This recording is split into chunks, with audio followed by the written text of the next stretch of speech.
मी बंद केलंय.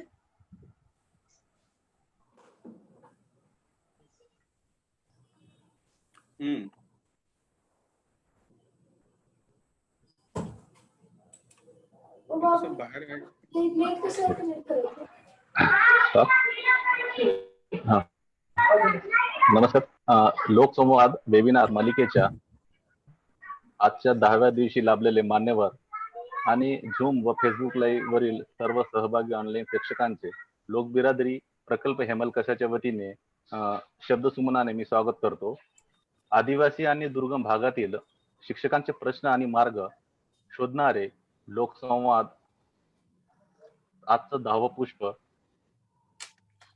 यात प्रमुख विषय असे असणार की शालेय माध्यमातून साहित्य निर्मिती व आदिवासी शिक्षण, पर्यावरण व संस्कृती असे विषय असून कार्यक्रमाचे स्वरूप हे द्विसंवादी राहणार आहेत. चर्चा होईल, गप्पा होईल. यामध्ये आपण सुद्धा प्रश्नाद्वारे सहभाग होऊ शकतो आणि आपण मध्ये बोलू शकता. आज लाभलेले जे मान्यवर आहेत यांचा परिचय देणं ते आपल्याला हा वेबिनार अल्प ठरू शकतो, पण तरी फुल नाही फुलाची पाकळी म्हणून मी मान्यवरांचा अल्प परिचय करून देण्याचं धाडस करतोय. आजचे पहिले मान्यवर आहेत लेखक व सामाजिक चळवळीचे कार्यकर्ता म्हणून डॉक्टर प्रमोद मुनघाटे सर यांची ओळख आहे. राष्ट्रसंत तुकडोजी महाराज नागपूर विद्यापीठ नागपूर विद्यापीठात मराठी विभाग प्रमुख म्हणून कार्यरत आहेत. त्यांची 10 पुस्तके प्रसिद्ध झाली असून कादंबरी, समीक्षा, समकालीन साहित्य, चिकित्सा, आदिवासी मराठी साहित्य हे प्रमुख माध्यम पुस्तकातील आहेत. पाठ्यपुस्तक मंडळ तसेच भाषा सल्लागार समितीचे ते अनेक वर्ष सदस्य राहिले आहेत. सध्या ते भारतीय साहित्य अकादमीच्या मराठी सल्लागार समितीचे सदस्य आहेत. दुसरे मान्यवर हे अध्ययनातील आवडत्या क्षेत्रात भाषा विज्ञान, बोलीभाषा आणि आधुनिक मराठी साहित्यिक म्हणून डॉक्टर नंदकुमार मोरे सर यांची ओळख आहे. डॉक्टर नंदकुमार मोरे सर हे शिवाजी विद्यापीठ कोल्हापूर येथे विद्यापीठात मराठी विभागात प्रोफेसर म्हणून कार्यरत आहेत. समाज, भाषा विज्ञान आणि मराठी कादंबरी, भाषा संवाद, समीक्षा पद्धती, सिद्धांत आणि उपयोजन या अभ्यासपूर्ण ग्रंथाबरोबरच त्यांनी चंदगडी बोली, इतिहास आणि भूगोल, कोल्हापूर जिल्ह्यातील पारंपरिक व्यावसायिक बोलतेदारांच्या संस्कृतीचा, लोकसाहित्याचा आणि बोली भाषांचा अभ्यास या विषयात संशोधन केले आहेत. अनेक राष्ट्रीय, राज्यस्तरीय, विद्यापीठस्तरीय चर्चासत्रांमधून शोध निबंध सादर. यशवंतराव चव्हाण महाराष्ट्र मुक्त विद्यापीठासाठी 2 पुस्तके आणि शिवाजी विद्यापीठाच्या दूरशिक्षण केंद्रासाठी सुमारे 26 घटकाचे लेखन केलेले आहेत. तरी आज लाभलेल्या दोन्ही मान्यवरांना त्यांनी या द्विसंवादाला प्रारंभ करावा. नमस्कार. नमस्ते मोरे सर. नमस्कार. नमस्ते. हा, खुशालजी, तुम्ही आमचा फार छान परिचय करून दिलात आणि लोक बिरादरी प्रकल्प हेमल कसा यांच्या वतीने आज आदिवासींचं शिक्षण, साहित्य आणि पर्यावरण असा जो विषय आहे, या विषयामध्ये मला आणि डॉक्टर नंदकुमार मोरे यांना सहभागी करून घेतलं, त्याबद्दल सर्वप्रथम मी तुम्हाला धन्यवाद देतो. या लोकबिरादरी प्रकल्पाशी माझे फार जवळचे संबंध आहेत. मी अनेकदा भेटलेलो आहेत. या ठिकाणी आज लोकबिरादरी प्रकल्पातील शिक्षक मला दिसत आहेत. आमचे अनेक विद्यार्थी पण याला जोडले गेलेले आहेत. तुम्हा सगळ्यांचं मी या ठिकाणी स्वागत करतो. आणि आजचा जो विषय आहे आदिवासींचं शिक्षण, पर्यावरण आणि साहित्य, या विषयावर मी आणि डॉक्टर नंदकुमार मोरे चर्चा करणार आहोत. त्याला सुरुवात करतो. खरं तर हा विषय जो निवडला आणि जे शीर्षक तयार केलं हे फार योजनापूर्वक केलेलं आहे. त्यासाठी समीक्षा गोडसे आणि अनिकेत आमटे मी यांना धन्यवाद देतो. त्यांच्याशी पण आमचा नेहमीच संवाद चाललेला असतो या विषयावरती. म्हणजे मी स्वतः गडचिरोली जिल्ह्यातील आहे, सध्या तरी नागपुरात राहत असलो, आणि त्या जिल्ह्यातील आदिवासी, तेथील अरण्य, जंगल, आणि एकूणच जे भौगोलिक परिसर जो आहे त्याच्याशी मी परिचित आहे. आणि मोरे सर कोल्हापूरचे आहेत, पण ते सुद्धा मुळात चंदगडकडे जिकडे राहतात तिकडे सुद्धा तशा प्रकारच्या काही आदिवासी जमाती आहेत. आणि त्यांनी आदिवासींच्या शिक्षणासंबंधी, विशेषतः आदिवासींच्या शिक्षणाचं माध्यम कोणतं असावं, त्यांच्या बोलींचं काय महत्व आहे, याविषयी भरपूर लेखन केलेलं आहे. आणि त्याविषयी सतत ते जागरूकपणे काम करत असतात.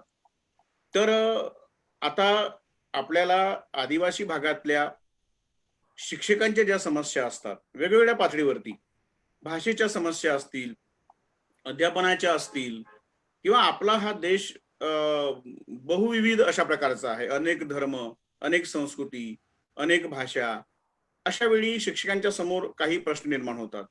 त्याचप्रमाणे आदिवासी भागातील विद्यार्थी यांना सुद्धा शिक्षणाच्या संदर्भात काही त्यांचे प्रश्न असतात. पुष्कळदा असं वाटतं की शहरामध्ये खूप चांगल्या शाळा आहेत, तिथे चांगली ग्रंथालय आहेत, तिथं प्रयोगशाळा आहेत, आणि त्यापासून आपण वंचित तर नाही ना. आपल्याजवळ काय आहे? आपण या डोंगराळ प्रदेशामध्ये, या अरण्यामध्ये, दुर्गम भागामध्ये राहतो. आपल्याला जर समोर यायचं असेल, आपल्याला जर काही निर्मिती करायची असेल, वेगवेगळ्या क्षेत्रात निर्मिती करायची असेल, तर आपल्यासमोर कोणत्या वाटा आहेत?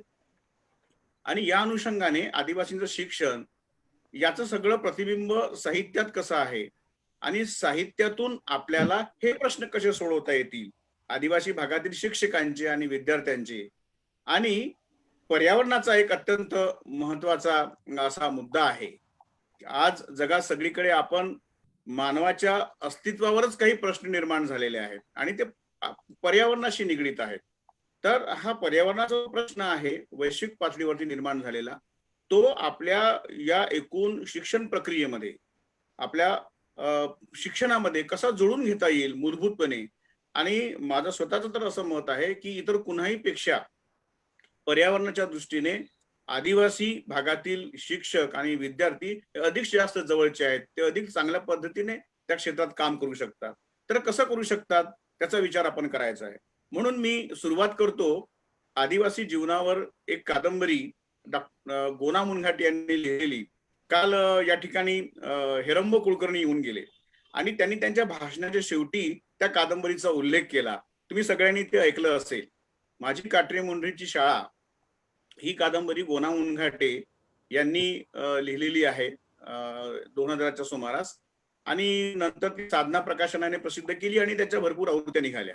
या कादंबरीमध्ये गडचिरोली जिल्ह्यातील जो भौगोलिक भाग आहे, ती पार्श्वभूमी आहे, तेथील आदिवासी, त्यांच्या शाळा याबद्दल लिहिलेलं आहे. आता हे साहित्याचं पुस्तक आहे, आपला विषय शिक्षणाचा आहे, आणि या पुस्तकाच्या अनुषंगाने या प्रश्नांवर आपल्याला सुरुवात आपण तिथून करणार आहोत. काहीतरी एक आपल्याला एक गोष्ट समोर ठेवून आपण आपल्या पर्यावरण आणि शिक्षण याविषयी आपल्याला बोलायचं आहे. म्हणून मी या पुस्तकाचा उल्लेख करतो आणि एवढ्यासाठी करतो की डॉक्टर नंदकुमार मोरे ज्या विद्यापीठात आहेत, शिवाजी विद्यापीठात कोल्हापूरला, त्या विद्यापीठाच्या BA अभ्यासक्रमाला ही कादंबरी नेमलेली होती आणि त्या अनुषंगाने त्यांचा बराच अभ्यास झाला. तर मी मोरे सरांना असं विचारतो, म्हणजे आमचा संवाद आहे, मी त्यांना असं म्हणतो की आमचा गडचिरोलीचा भाग हा पूर्व विदर्भातला आणि तुम्ही तिकडे पश्चिम विदर्भामध्ये दुसऱ्या टोकाला असता, आणि गडचिरोली जिल्ह्यातील आदिवासींच्या शिक्षणाबद्दल, संस्कृतीबद्दल हे जे पुस्तक लिहिलेलं आहे, म्हणजे कादंबरी आहे, ती तुम्हाला शिवाजी विद्यापीठात का अभ्यासक्रमाला लावावीशी वाटली. आणि शिक्षणाच्या संबंधी, आदिवासी मुलांच्या शिक्षणाच्या संबंधी, विशेषतः शिक्षकांच्या, म्हणजे शिक्षक हा जो घटक आहे त्याच्या अनुषंगाने तुम्हाला या कादंबरीची काय वैशिष्ट्ये वाटतात, तिथून आपण आपल्या चर्चेला सुरुवात करू. मी मोरे सरांना म्हणतो की तुम्ही या कादंबरीबद्दल सांगा, शिक्षणाबद्दल. धन्यवाद मुनघाटे सर. या आजच्या संवादासाठी उपस्थित असलेले सर्व शिक्षक बंधू आणि भगिनींनो, आज खर तर खूप चांगला योग जुळून आलेला आहे. लोक बेदारी प्रकल्पाच्या अनुषंगाने इथं आपण चर्चेला एकत्र सर्वजण बसलेलो आहोत. माझ्यासमोर बरेच शिक्षक दिसत आहेत. मुनघाटे सर आहेत, खुशाल पवार सर आणि आमच्याशी सतत संवाद करत राहिलेल्या आदरणीय आमटे मॅडम आणि आपण सर्व मित्र. मुनघाटे सरांनी आणि खुशाल पवार सरांनी या संवादाला अतिशय चांगल्या पद्धतीनं सुरुवात केलेली आहे. आपण आता ही चर्चा पुढे नेऊया आणि वेगवेगळ्या पद्धतीनं चर्चा करत आदिवासी मुलांच्या शिक्षणासंदर्भात त्या संदर्भातील अडचणी संदर्भात आपण मुक्तपणे हा संवाद वाढवूयात आणि यातून जे काही प्रश्न निर्माण होतील त्याची सोडवणूक करण्याच्या दृष्टिकोनातून आपण नक्कीच काही असा मूलभूत विचार या चर्चेच्या निमित्तानं आज आपण करूयात. मुनघाटे सरांनी आपल्या विवेचनामध्ये ज्या कादंबरीचा उल्लेख केला ती कादंबरी काही वर्षापूर्वी शिवाजी विद्यापीठाच्या BA विद्यार्थ्यांसाठी आम्ही अभ्यासक्रमाला नेमलेली आहे. आणि ही अभ्यासक्रमाला नेमण्या पाठीमागची भूमिका काय किंवा खरं तर माझ्या कोल्हापूर जिल्ह्यामध्ये तुम्हाला सगळ्यांना माहित असेल की कोल्हापूर जिल्हा हा कृषी प्रधान जिल्हा आहे. माझ्या माहितीप्रमाणे आशिया खंडामध्ये सर्वात अधिक दरडोई उत्पन्न असलेला जिल्हा आहे. अतिशय समृद्ध अशा पद्धतीची शेती या प्रदेशामध्ये आहे आणि ऊसाचं मुख्य पीक या प्रदेशात घेतलं जातं. तरी देखील या सदन भागातल्या विद्यार्थ्यांसाठी ही काटेमुंडेरीची शाळा ही कादंबरी नेमण्या पाठीमागची भूमिका काय होती शिवाजी विद्यापीठाची या संदर्भात थोडी चर्चा करू आणि आपल्या चर्चेकडं आपण वाटचाल करू. काटेमुंडेरीची शाळा ही कादंबरी गोना मुनघाटे यांनी ज्या भूमिकेतून लिहिलेली आहे ती भूमिका अतिशय महत्वाची आहे या चर्चेच्या संदर्भात देखील. खरं तर आदिवासींचं जीवन, आदिवासींची संस्कृती, आदिवासींची भाषा आणि त्यांचं निसर्गाशी जोडून जगणं या गोष्टी आजच्या आधुनिक काळात अतिशय महत्वाच्या आहेत. अतिशय चिंतन कराव्यात यासाठी अतिशय महत्वाचे आहेत. आणि आदिवासी समाजामध्ये आपण जर डोकावून पाहिलं तर त्यांच्या जगण्याचे काही बंध इतके महत्वाचे आहेत की ते आजच्या काळात आपण सर्वांनी अनुकरण करायला हवेत. विशेषतः परस्परांवरती विश्वास ठेवून जगण्याची त्यांची परंपरागत पद्धत, त्यांच्यामधली एकता, एकात्मता ही फार महत्वाची आहे. त्यांचं सामाजिक जीवन अतिशय समृद्ध आहे. दुसरी गोष्ट आरोग्यविषयक किंवा लैंगिक बाबतीत त्यांना असणारी शिक्षणाची परंपरा म्हणजे गुटुल सारख्या संस्थांमधून त्यांना मिळणाऱ्या ह्या शिक्षणाच्या परंपरागत पद्धती, आरोग्याविषयीच्या किंवा काही औषधांविषयीच्या परंपरागत ज्ञानाचं त्यांच्याकडे असलेलं भांडार आणि सगळ्यात महत्वाची गोष्ट कोणती असेल तर श्रमप्रतिष्ठा, की जी श्रमप्रतिष्ठा आज हळूहळू लयाला चाललेली आहे. आधुनिक म्हणवून घेणाऱ्या समाजांमध्ये श्रमाचं महत्व दिवसेंदिवस कमी होत चाललेलं आहे. श्रम करणारा माणूस हा दुय्यम समजला जाऊ लागलेला आहे. अशा काळात श्रमप्रतिष्ठेची जोपासना करणारा हा आदिवासी समाज अभ्यासनं मुलांसाठी अतिशय महत्वाचा वाटला. दुसरी गोष्ट अशी की काटेमुंडेरीची शाळा ही कादंबरी म्हणजेच एक शिक्षणाचा प्रयोग आहे. तुम्ही कादंबरी जर पहिल्यापासून वाचायला सुरुवात केली तर तुमच्या लक्षात येतं की या कादंबरीचा प्रारंभच मुळी आदिवासी समाजाविषयीच्या गैरसमजातून झालेला आहे. म्हणजे उदाहरणार्थ कसं आहे की या शाळेतले गुरुजी, या कादंबरीतले गुरुजी जेव्हा आपल्या पहिल्या नियुक्तीचा आदेश घेऊन नोकरीनिमित्त काटेमुंडेरीला जायला निघालेले आहेत तेव्हा वाटेतच त्यांना एक मालमोटारीचा ड्रायव्हर काही को मरणे काटेमुंडेरी को जा रहे हो अशा प्रकारचा प्रश्न करतात. म्हणजे काटेमुंडेरीला जाणं म्हणजे मरण जवळ करणं अशा प्रकारचा एक समज या परिसरात किंवा एकूण आदिवासींच्या त्या गावाविषयी आजूबाजूला असलेला दिसतो. आणि अशा पद्धतीचा हा गैरसमज का पसरला गेला होता? हा या आदिवासी पाड्यामध्ये जाऊन नोकरी सुरुवात करणं म्हणजे मृत्यूशी जवळ करणं आहे अशा प्रकारची एक वाच्यता हा ड्रायव्हर का करतो, ही जर गोष्ट समजून घेतली तर या आदिवासी पाड्यावरती काही वर्षांपूर्वी जो काही एक शिक्षक नेमला गेला होता, की ज्या शिक्षकानं त्या पाड्यावरती प्रचंड मोठं हैदोस घातला होता. म्हणजे तो प्रचंड व्यसनी होता.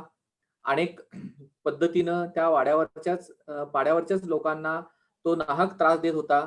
शिक्षणापासून जवळपास सगळ्यांना त्यानं दूर नेलं होतं. त्याच्याजवळ कोणत्याही प्रकारची शिक्षणाविषयीची आस्था नव्हती.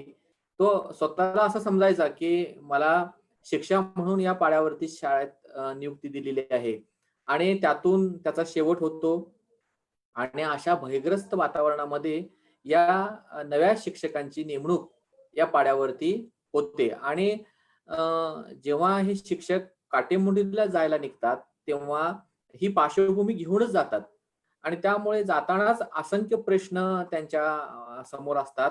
त्यातला एक प्रश्न असा असतो, की आपण अशा एका गावामध्ये जात आहोत, की जिथं शिक्षणाविषयी, शिक्षकांविषयी प्रचंड अशा पद्धतीचा एक अ, प्रतिकूल असं वातावरण आहे आणि ते प्रतिकूल वातावरण आपल्याला बदलवायचं आहे. तिथं शिक्षणासाठी अनुकूल असं वातावरण तयार करायचं आहे. विद्यार्थ्यांना शिक्षणाची गोडी निर्माण करायची आहे. अशा पद्धतीचा एक ध्येयवाद घेऊन हे शिक्षक काय करतात, काठेमुंडेरीला जातात. पहिल्यांदा जाताना त्या गावचे पोलीस पाटील किंवा त्या गावचे पाटील त्यांना वाटेत सोबत करतात, आपल्या घरी घेऊन जातात. पहिल्या दिवशी ते आपल्या घरामध्ये त्यांना ठेवतात आणि दुसऱ्या दिवसापासून या गुरुजींचं काम सुरू होतं. ह्या गुरुजींनी काटेमुंडेरीच्या शाळेत गावात जाऊन जे काम केलेलं आहे, ते खरं तर तुम्हा सर्व शिक्षकांसाठी फार प्रेरणादायी आहे. म्हणजे मी या निमित्तानं तुम्हा सर्व शिक्षकांना विनंती करेन, की तुम्ही या कादंबरीतील गुरुजींची भूमिका, गुरुजींचं कार्य अतिशय तटस्थपणे पहा. म्हणजे गुरुजी काय करतात? गुरुजी मुलांना पहिल्यांदा एकत्र करतात. म्हणजे आज काळ बदललेला आहे. आज तुम्ही ज्या शाळांमध्ये शिक्षक आहात, त्या आदिवासी पाड्यांवरच्या शाळांमध्ये किंवा आश्रम शाळांमध्ये बरेचसे विद्यार्थी तुमच्याकडे आता शिकतायत. म्हणजे माझ्या माहितीप्रमाणे हेमलकसाच्या आश्रम शाळेमध्ये 500-600 विद्यार्थी आहेत. म्हणजे मगाशीच मी काही वेळापूर्वी अ, अनिकेत आमटे यांची मुलाखत ऐकत होतो. ते आपण सुरू केलेल्या शाळांबद्दल काही थोडक्यात बोलत होते. त्यावरून मला असा अ, अंदाज आलेला आहे, की या आदिवासी पाड्यांवरची मुलं मोठ्या प्रमाणात आता शिकू लागलेली आहेत. त्यांनी सुरू केलेल्या शाळांमध्ये मोठ्या संख्येने ते हजेरी लावतात. उलट आता कोरोनाच्या या काळामध्ये शाळा बंद आहेत, आश्रम बंद आहेत. तेव्हा अनेक विद्यार्थी वारंवार विचारत आहेत, की शाळा कधी सुरू होणार आहेत. म्हणजे त्यांना आता शिक्षणाची गोडी लागलेली आहे. काटेमुंडरीच्या शाळेमध्ये अशी परिस्थिती नाही आहे. म्हणजे काटेमुंडरीच्या शाळेमध्ये शिक्षकाला पहिल्यापासून संघर्ष करावा लागलेला आहे, की एक तर त्या शाळेमध्ये विद्यार्थीच येत नव्हते. पहिल्यांदा पटावरचे विद्यार्थी गोळा करण्याचं फार मोठं आव्हान गुरुजींसमोर असतं. म्हणजे या आव्हानाची चर्चा केवळ कादंबरीत आपण जरी करत असलो, तरी तत्कालीन काळात या शिक्षकांसमोर किती प्रकारचे अडचणी होत्या, किती प्रकारचे प्रश्न होते, याचा एक अंदाज येईल. तर अशा पद्धतीनं मुलं गोळा केल्यानंतर पुढं प्रश्न सुरू होतात आणि मग गुरुजी अनेक मुलांच्या अनुपस्थितीबाबत विचार करू लागतात, की मुलांना वारंवार सांगून, मुलांच्या घरी वारंवार जाऊन देखील मुलं शाळेत उपस्थित का राहत नाहीत?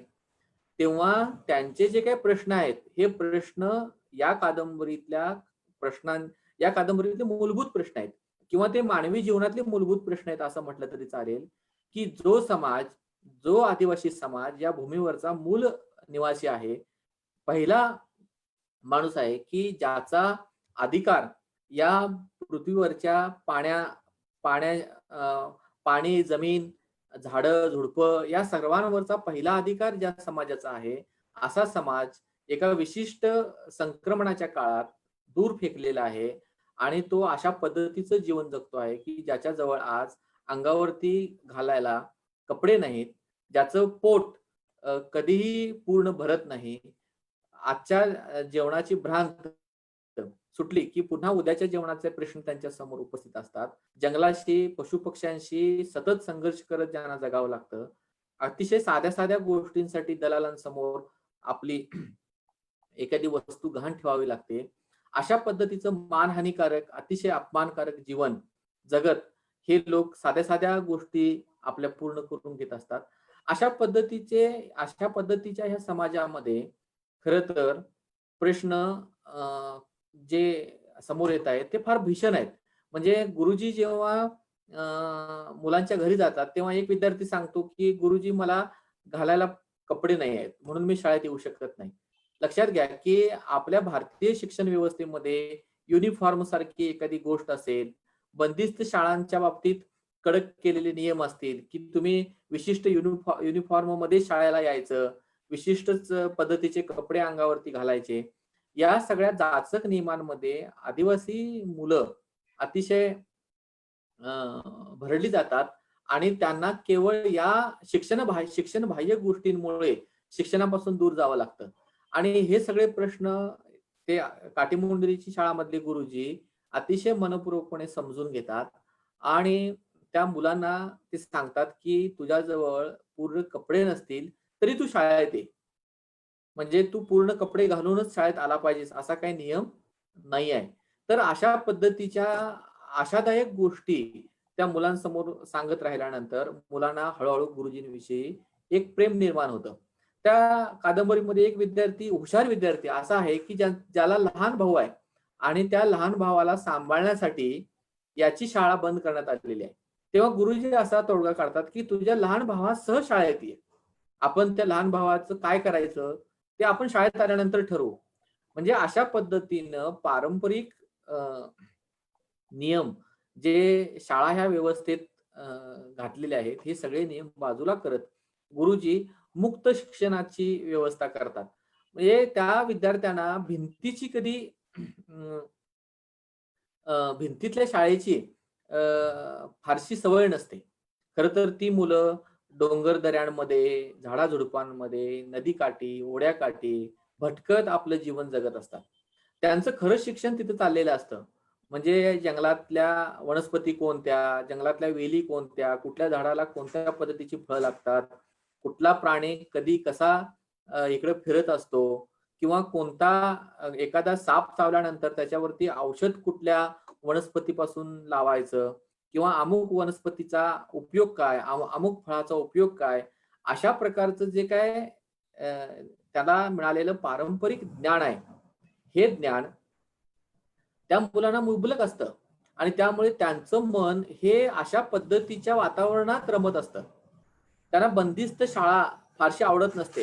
मग गुरुजी यावरती तोडगा काय काढतात, की आपण एक दिवस आपली शाळा डोंगरीवरती भरू, एक दिवस आपली शाळा नदीकाठी भरू, एक दिवस शाळा वडाखाली भरू आणि मग ही कल्पना मुलांना फार भन्नाट वाटते. मुलं फार प्रेमात पडतात गुरुजींच्या आणि शाळेची पटसंख्या मोठ्या संख्येने वाढते. म्हणजे गुरुजी इतक्या मुक्तपणे एक दिवस वडाखाली शाळा भरवतात, एक दिवस ओढ्याच्या काठावरती शाळा भरवतात. त्यामुळे मुलांना शाळेची गंमत वाटते आणि आपोआपच शाळेकडे त्यांचे पाय वळतात. खरं तर अशाच पद्धतीची कल्पना रवींद्रनाथ टागोर यांनी आपल्या शांतिनिकेतनमध्ये अवलंबलेली होती. तुम्हाला सगळ्यांना माहिती आहे, की शांतिनिकेतनमध्ये अशा पद्धतीची शिक्षणाची व्यवस्था होती, की जी मुक्तपणे अनेक गोष्टींचं ज्ञान देत होती. ही कल्पना महात्मा गांधी जेव्हा बंगालमध्ये फिरायला काही कामानिमित्त गेले असताना त्यांच्या नजरेस पडली, की अशा पद्धतीची शाळा या बंगालमध्ये चालवली जाते. तेव्हा महात्मा गांधींनी रवींद्रनाथ टागोरांना विनंती केली, की तुम्ही तुमच्या शाळेतले हुशार शिक्षक म्हणजे जशा पद्धतीनं आता तुम्ही प्रत्यक्ष आदिवासी मुलांवरती शिकवणारे शिक्षक आहात, त्यांचे प्रश्न आमच्यापेक्षा तुम्हाला चांगले माहिती आहेत किंवा तुम्ही ते चांगल्या पद्धतीने सोडवलेले असणार आहेत. तर अशा पद्धतीचे शिक्षक गांधीजी रवींद्रनाथ टागोरांच्याकडे मागतात, की तुम्ही मला अशा पद्धतीचे चांगले शिक्षक द्या, की मी अशा पद्धतीची शाळा सुरू करणार आहे किंवा करायची माझी इच्छा आहे. आणि रवींद्रनाथ टागोरांनी महात्मा गांधींचा तो आदेश शिरसावंत मानून त्यांना शिक्षक दिले आणि वर्ध्याला तुम्हाला सगळ्यांना माहिती आहे, की वर्ध्याला नई तालीम नावाची शिक्षणाची व्यवस्था गांधीजींनी सुरू केली, की ज्या शाळेमध्ये आज तुमच्या परिसरात राहत असलेले अभयभंग देखील शिकलेले आहेत. त्यांचं देखील एक शाळा नावाचं पुस्तक आहे. म्हणजे तुम्ही ते पुस्तक मुद्दाम वाचलं पाहिजेत अभयभंगांचं. की अभयभंग ज्या शाळेमध्ये शिकले त्या शाळेमध्ये कोणत्या पद्धतीनं शिक्षण दिलं जात होतं. म्हणजे मला तर ते पुस्तक वाचताना अ, इतकी गंमत वाटत होती, की एक शिक्षक त्यांचे म्हणे त्या वर्ध्याच्या नई तालीमच्या परिसरामध्ये एक फणसाचं मोठं झाड होतं. तर सगळ्या मुलांना ते फणसाच्या झाडावरती चढवायचे आणि आपण खालून शिकवायचे आणि कधी-कधी गुरुजी झाडावरती बसायचे आणि मुलांना खाली बसायला लावून शिकवायचे.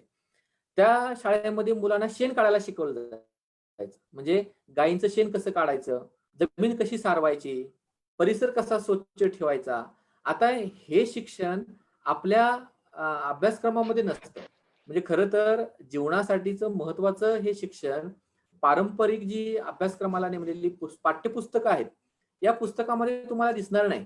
पण या शिक्षणावरती भारत बलवान होणार आहे किंवा समाज सुदृढ होणार आहे, आरोग्यदायी होणार आहे, याची भान असणारी शाळा कधी काळी वर्ध्यामध्ये चालत होती. अभयभंग असं लिहितात, की माझ्या शाळेविषयी मी जेव्हा बोलत असतो, तेव्हा अनेक पालक उत्सुकतेनं आम्हाला विचारतात, की "आता आम्हाला सांगा, की अशी शाळा कुठे आहे? आम्ही आमच्या मुलांना शाळेत घालतो, त्या शाळेत घालतो." तर बंग असं लिहितात, की "मला हे सांगायला फार दुःख होतं, की अशा पद्धतीची शाळा आज कुठेच नाही आहे." म्हणजे आपल्याला काटेमुंडरीची शाळा असेल किंवा अभयभंगांचं शाळासारखं पुस्तक असेल, या सगळ्या पुस्तकांमधून काय शिकायचं आहे? तर या गुरुजींनी किंवा तत्कालीन शिक्षकांनी शाळेत काय प्रयोग केले? मुलांच्या समस्या काळ जरी बदलला तरी समस्या त्याच आहेत. मुलं शाळेत का येत नाहीत? त्यांचं आकलन कमी का आहे? आता मोरे सर. हां, आता हा मुनघाटे सरांनी जे सांगितलं, की भाषेचा प्रश्न, हा की मी तेवढा एक त्या मुद्दा म्हणतो आणि मग पुढे आपण चर्चा. भाषेच्या प्रश्नाच्या आधी मी बोलतो थोडासा. हां, बोला. तर तुम्ही खूप छान सांगितलं, की दोन अशा परस्पर विरुद्ध टोक आहेत. म्हणजे एका बाजूला तुम्ही सांगितलं, की ती किती संपन्न संस्कृती आहे. या भूमीवरची आदिम अशी ही जमात आहे. आणि दुसऱ्या बाजूला आज कशा उपेक्षित किंवा वंचित पातळीवरती ते आहेत. तेव्हा त्यांच्या शिक्षणाचा प्रश्न हाताळताना शिक्षकांना कशाची गरज आहे? म्हणजे एका बाजूला उपेक्षित जीवन आहे, काही वंचित असा भाग आहे, पण दुसऱ्या बाजूला ते ज्या ठिकाणी राहतात, ती संस्कृती, ही संस्कृती त्या संस्कृतीमध्ये असलेली मूल्य, निसर्गाच्या सोबत त्यांचं जीवन जगण्याचं जे कौशल्य, त्यांच्याकडे असलेलं पारंपरिक ज्ञान, त्यांच्या लोककला, लोकनृत्य, लोककला हे सुद्धा धन आहे. तर आदिवासींमध्ये शिक्षण देणाऱ्या शिक्षकांनी याचं भान कसं बाळगलं पाहिजे, तो त्या काटेमुंडीतला शिक्षक सांगतो, की 4 भिंतीच्या आत शाळा भरवली पाहिजे असं काही नाही. विद्यार्थ्यांना युनिफॉर्म पाहिजे असं काही नाही. तर ते आहेत तसे शिक्षण महत्वाचं. आहेत तशा पद्धतीने आपण शिक्षण देऊ आणि त्यांच्या इथले जे काही साधनं असतील, जी काही नैसर्गिक साधनं असतील, त्याच्याच आधारे शिक्षण घेऊ. असा जो भाग त्याच्यामध्ये आलेला आहे. मी इकडे हेमलकसाला गेलो असताना नेलगुंडाच्या शाळेत गेलेलो आणि तिथं मी पाहिलं त्या शाळेची जी एक रचना केलेली आहे ती अशाच पद्धतीची आहे, की विद्यार्थ्यांना असं वाटणार नाही की काही आपण औपचारिक रित्या कुठेतरी दुसरीकडे आलेलो आहोत, निसर्गाच्या सानिध्यात ती केलेली आहे. एक भाषेचा जो प्रश्न आहे त्याविषयी आपण बोलूया.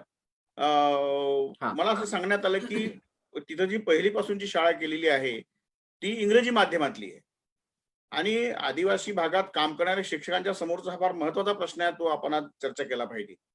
तर त्यांच्याशी मी बोललो. तर अनिकेत आमटे, समीक्षा गोडसे, तर त्यांनी असं सांगितलं की ही जी आदिवासी मुलं आहेत यांची बोली जी आहे ही त्यांची गोंडी बोली आहे. त्याचा मराठीशी तसा काही संबंध येत नाही. म्हणजे इंग्रजी असेल किंवा मराठी असेल, या दोन्ही भाषा त्यांच्या दृष्टीने परकीय भाषा आहे. आणि पुढे जेव्हा ते हायस्कूलचं शिक्षण घेऊन पुढे जातात, तर आपल्या देशामध्ये सगळं शिक्षण परत इंग्रजी माध्यमातून आहे. आणि त्यामुळे आम्ही त्यांना इंग्रजीतून शिक्षण दिल्यामुळे आणि मराठी ही परिसरातील एक भाषा आहे, ते सुद्धा ते अवगत करतात. तर तुम्ही स्वतः भाषेच्या संबंधामध्ये बराच विचार करता. तुमची पुस्तकं तुमची लेख भाषेच्या संदर्भामध्ये आहेत. तर आदिवासींच्या शिक्षणामध्ये माध्यम कोणतं असावं आणि जी आदिवासींची बोली आहे त्याचं काय महत्व त्यांच्या आदिवासी मुलांसाठी काय राहणार आहे, ते कसं रुजवता येईल आणि हा सगळा प्रश्न आदिवासी भागात काम करणारे जे शिक्षक आहेत त्यांना कसं सोडवता येईल. कारण शिक्षक हे स्वतः मराठी भाषिक असतील, त्यांच्या समोरचे आदिवासी विद्यार्थी हे गोंडी भाषेत बोलत असतील आणि परत माध्यम म्हणून स्वीकारलेलं जे आहे ती इंग्रजी भाषा आहे, ती यातून काय प्रश्न निर्माण होऊ शकतात याची आपण कल्पना करू शकतो. तर हा प्रश्न कसा सोडवता येईल? तुमच्या परिसरामध्ये अशा प्रकारच्या शाळा असतील, त्यांचा काय अनुभव आहे? किंवा आपण आपला विषय म्हणजे पर्यावरण आणि साहित्य आहे. तर साहित्याच्या संदर्भात कुठे काही याचे असे उल्लेख येतात का? याची आपण चर्चा करूया. अगदी बरोबर सर. तुम्ही म्हटला त्याप्रमाणे आदिवासी मुलांसाठी त्यांच्या ज्या काही भाषा आहेत, पारंपरिक बोली आहेत, त्या सोडल्या तर इतर सगळ्या बोली ह्या परकीय भाषेसारख्या आहेत. म्हणजे त्या संदर्भात चर्चा वारंवार होत असते. माझ्या माहितीप्रमाणे विदर्भामध्ये जे काही आदिवासी समाज आहेत, त्यांच्यामध्ये म्हणजे चंद्रपूर जिल्हा असेल, अमरावती जिल्हा असेल किंवा यवतमाळ जिल्हा असेल. या जिल्ह्यांमध्ये जे काही आदिवासी समाज आहेत, त्या समाजांच्या ज्या काही बोली आहेत, या बोली शिक्षणाचं माध्यम कधी झालेल्या नाही. म्हणजे उदाहरणार्थ त्यांच्यासाठी जी पुस्तकं दिली जातात, ती प्रमाण मराठीतली पुस्तकं असतात. त्यामुळे त्यांना मराठी काय किंवा इंग्रजी माध्यमाची शाळा काय ही परकीयच आहे. म्हणजे आपल्याला जशी इंग्रजी परकीय भाषा आहे, तशी आदिवासी मुलांना मराठी देखील परकीय भाषा आहे. तर माझ्या माहितीप्रमाणे हेमलकसामधील शाळातील शिक्षकांना देखील ह्या सगळ्या गोष्टींची जाणीव असावी. अलीकडे पुण्यातील युनिक फीचर्स नावाची जी संस्था आहे, या संस्थेनं 11 आदिवासी बोलींमधील पुस्तकांसंदर्भात कामं केलेली आहेत. म्हणजे या संस्थेनं जी महाराष्ट्र राज्य साहित्य महाराष्ट्र राज्य पाठ्यपुस्तक निर्मिती मंडळानं जी पुस्तकं निर्माण केलेली आहेत, 1ली ते 4थी पर्यंतच्या अभ्यासक्रमासाठीची किंवा बालभारतीनं जी तयार केलेली आहेत, ही पुस्तकं त्यांच्या बोली भाषेमध्ये अनुवाद करण्याचं काम अलीकडे हाती घेतलेलं आहे. तर हे काम खूप महत्वाचं आहे. म्हणजे माझ्या माहितीप्रमाणे माझ्याही परिसरामध्ये, माझ्या गावाकडे अ, जसे तिकडं विदर्भात किंवा नाशिक जिल्ह्यामध्ये आदिवासी समाज आहेत, तशा पद्धतीचे जंगलात राहणारे आमच्याकडे धनगर समाज आहेत. म्हणजे तशाच पद्धतीची अभावग्रस्तता, तशाच पद्धतीचा भाषिक प्रश्न, तशाच पद्धतीच्या गैरसोयी, तशाच पद्धतीचे शिक्षणाचे प्रश्न या धनगर पाड्यांवरती तुम्हाला बघायला मिळतील. म्हणजे तिथंही अद्याप वीज नाही, तिथंही अद्याप रस्ता गेलेला नाही, तिथंही अद्याप त्यांच्या बोली भाषेमध्ये शिक्षण देण्याची व्यवस्था नाही आहे. म्हणजे जवळपास हा प्रश्न सारखा आहे आणि आपल्याकडे जे काही धनगर समाजाचं चित्रण करणारे काही लेखक आहेत, त्यामध्ये धनगरवाडा नावाची एक कादंबरी आहे, की या कादंबरीमध्ये या संदर्भातले प्रश्न म्हणजे साहित्याचा विषय निघाला म्हणून आपण ही चर्चा करू शकतो, की त्या कादंबरीचे लेखक विजयकुमार दळवी नावाचे एक लेखक आहेत, की जे पत्रकार आहेत. त्या पत्रकाराने या कादंबरीमध्ये या धनगर वाड्यांवरच्या जीवन वास्तवाचं अतिशय चांगल्या पद्धतीने चित्रण केलेलं आहे. तर आपण जर ह्या सगळ्या समाजांचे मूलभूत प्रश्न लक्षात घ्यायला लागलो, तर भाषा हा एक सगळ्यात महत्त्वाचा प्रश्न ऐरणीवरती येतो, की माझ्या माहितीप्रमाणे माझ्यासमोर आता शिक्षक खूप बसलेले आहेत. या सर्व शिक्षकांना या प्रश्नाची जाणीव असेल, की मुलांना जेव्हा तुम्ही शिकवायला सुरू करता, तेव्हा त्यांच्याजवळ शिक्षणाविषयीची अनास्था निर्माण होते. ती कशामुळे होते? तर त्यांच्या समोर ज्या भाषेमध्ये आपण शिकवायला सुरुवात करतो, पाठ्यपुस्तक ज्या भाषेमध्ये छापले गेलेलं आहे, ती भाषा त्यांना माहीतच नसते. त्यामुळे मी अशी कधी-कधी कल्पना करतो, की समजा मी वर्गात बसलेलो आहे स्वतः आणि माझ्यासमोर चायनीज भाषेमध्ये कोणतरी येऊन शिकवू लागलेलं आहे. आता चायनीज भाषेमध्ये जेव्हा मला कोणतरी शिकवेल, तेव्हा माझ्या मनाची जी अवस्था होईल, तीच अवस्था नेमकी त्या आदिवासी मुलांची होणार आहे. काहीच कळणार नाही त्यांना, कशाविषयी बोलतायत, काय बोलतायत आणि मग माझी अवस्था काय होईल, की मी गप्प बसणार, दुर्मुख होणार. म्हणजे माझ्या तोंडातून शब्दही निघणार नाही आणि अशा पद्धतीच्याच प्रश्नांना हे खरं तर विद्यार्थी सगळे सामोरे जात असणार, की त्यांना त्यांच्या भाषेमध्ये किंवा त्यांना न कळणाऱ्या भाषेमध्ये सतत काहीतरी सांगत राहिल्यामुळे त्यांच्याजवळ जी दुर्मुखता येत आहे, त्यांच्याजवळ जे काही त्यांच्या समोर जे प्रश्न उपस्थित राहत आहेत, ते प्रश्न हे सोडवण्याच्या दृष्टीनं आपण जे प्रयत्न केले पाहिजे ते भाषिक समस्या सोडवण्याचे प्रश्न आहेत. आणि त्यासाठी काय केलं पाहिजे, की मुलांना त्यांचं पाठ्यपुस्तक विशेषतः किमान 4थी पर्यंत, इयत्ता 4थी पर्यंत काय केलं पाहिजे, की जे काय पाठ्यपुस्तक नेमलेलं आहे ते त्यांच्या बोलीभाषेमध्ये अनुवाद करून सांगायला सुरुवात केली पाहिजे. जर का शिक्षक त्या बोलीभाषेतला असेल तर प्रश्न नाही आहे, म्हणजे तो मराठी गोंडी भाषेमध्ये समजून सांगू शकतो. पण समजा एखादा शिक्षक असा नेमलेला आहे, की जो गोंडी भाषा जाणत नाही किंवा जो महाराष्ट्रातल्या इतर कुठल्या कानाकोपऱ्यातून तिथं नेमलेला आहे, की ज्याला आदिवासी समाज माहीत नाही, गोंडी बोली माहीत नाही, त्याही शिक्षकाची अवस्था फार प्रचंड बिकट होऊन जाईल. आणि यासाठी जशा पद्धतीनं काटेमुंडरीची शाळा कादंबरीमध्ये गुरुजी गोंडी बोलीमध्ये गाणी शिकवतात आणि मग मुलांना उत्साह संचारतो. गोंडी बोलीमध्ये प्रार्थना शिकवतात, तेव्हा मुलांना उत्साह संचारतो. तुम्ही लक्षात घ्या, ही कादंबरी तुमच्या शिक्षणाच्या अभ्यासासाठी किंवा शैक्षणिक उपक्रमांसाठी फार महत्वाची आहे, की त्या कादंबरीमध्ये गुरुजी जेव्हा गोंडी बोलीतली प्रार्थना म्हणायला लागतात, तेव्हा मुलांचा उत्साह पाहण्यासारखा असतो. याचा अर्थ असा आहे, की त्या मुलांना त्यांच्या बोलीभाषेमध्ये पहिलं शिक्षण दिलं पाहिजे. हे हे का केलं पाहिजे त्याचं कारण सांगतो. एक तर 6 वर्षानंतर मुलं तुमच्याकडे येतात. म्हणजे पहिली 6 वर्ष ती कुठं असतात? त्यांच्या पाड्यावरती असतात. बरोबर आहे? त्या पाड्यावरती म्हणजे आपल्याकडे विज्ञान काय सांगतं, की पहिल्या 4.5 वर्षामध्ये कोणालाही त्याच्या परिसरातली भाषा आपोआप अवगत झालेली असते. भाषा जरी जन्मजात येत नसली तरी भाषा शिकण्याची प्रक्रिया, जी काही क्षमता असते ती जन्मजात असते आणि ती त्याच्या मेंदूमध्ये स्थित असते.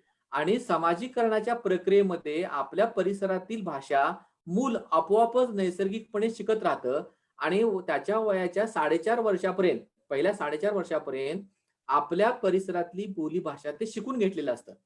मग 6 वर्षापर्यंतचा काळ तर तसा अजून वाढलेला काळ आहे, म्हणजे मोठा काळ आहे, की या 6 वर्षाच्या पहिल्या काळामध्ये त्या मुलाला एक भाषा, की जी ज्याची स्वतःची मातृभाषा आहे, ती चांगल्या पद्धतीनं अवगत झालेली असते. मग भाषा अवगत झाली हा एवढ्यापुरता प्रश्न सीमित नाही आहे. तर शिक्षक मित्र हो, मला तुम्हाला सांगावं आनंद वाटेल, की या 6 वर्षामध्ये कशाला काय म्हणायचं याचं सगळं जे काही ज्ञान आहे, त्या मुलाला परिपूर्ण माहिती झालेलं असतं. म्हणजे उदाहरणार्थ समजा तो मुलगा गोंडी बोलीच्या परिसरात वाढला असेल, तर वाघाला काय म्हणायचं, सिंहाला काय म्हणायचं, किंवा पेरूला काय म्हणायचं, आंब्याला काय म्हणायचं, चिक्कूला काय म्हणायचं, फणसाला काय म्हणायचं, हे त्याला सगळं त्याच्या बोलीमध्ये शिकलेला असतो तो. म्हणजे फळांची नावं, विशेषतः नातेसंबंधांची नावं, त्याचबरोबर झाडाझुडपांची नावं, हे सगळं ज्ञान त्याच्या बोलीमध्ये त्याला तयार आलेलं असतं. मग हे सगळं त्याच्या बोलीमध्ये तयार असलेलं ज्ञान अचानक त्याला बाजूला ठेवावं लागतं आणि प्रमाण मराठी किंवा इंग्रजी माध्यमातलं ज्ञान त्याला नव्याने स्वीकारावं लागतं.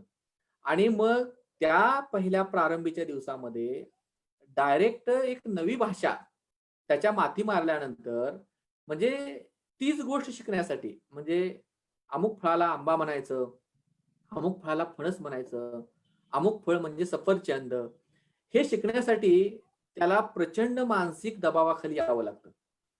त्याला खरं तर काय कारण नाही, कारण त्याचं सगळं ते शिक्षण झालेलं असतं. कुठल्या फळाला काय म्हणायचं, कुठल्या नात्याला काय कोणत्या नावानं बोलवायचं, कोणत्या वयोगटाला आपण कशा पद्धतीनं हाक मारायची, याचं एक सामाजिक भान त्या मुलाला खरं तर आलेलं असतं. पण ते सगळं बाजूला ठेवून नवच काहीतरी पुन्हा हेच रिपीट करावं लागतं. आणि मग त्यातून त्या मुलाला एक न्यूनगंड येतो, की हे सगळं शिक्षण म्हणजे काय आहे, आपल्या आवाक्याच्या बाहेरचं आहे, हे आपल्यासाठीचं नाहीच आहे. अशा प्रकारचा जो न्यूनगंड येतो, हा न्यूनगंड दूर करण्याच्या दृष्टिकोनातून आपल्याला काय करायला हवं, या मूलभूत प्रश्नाचा विचार शिक्षकांनी करायला हवा.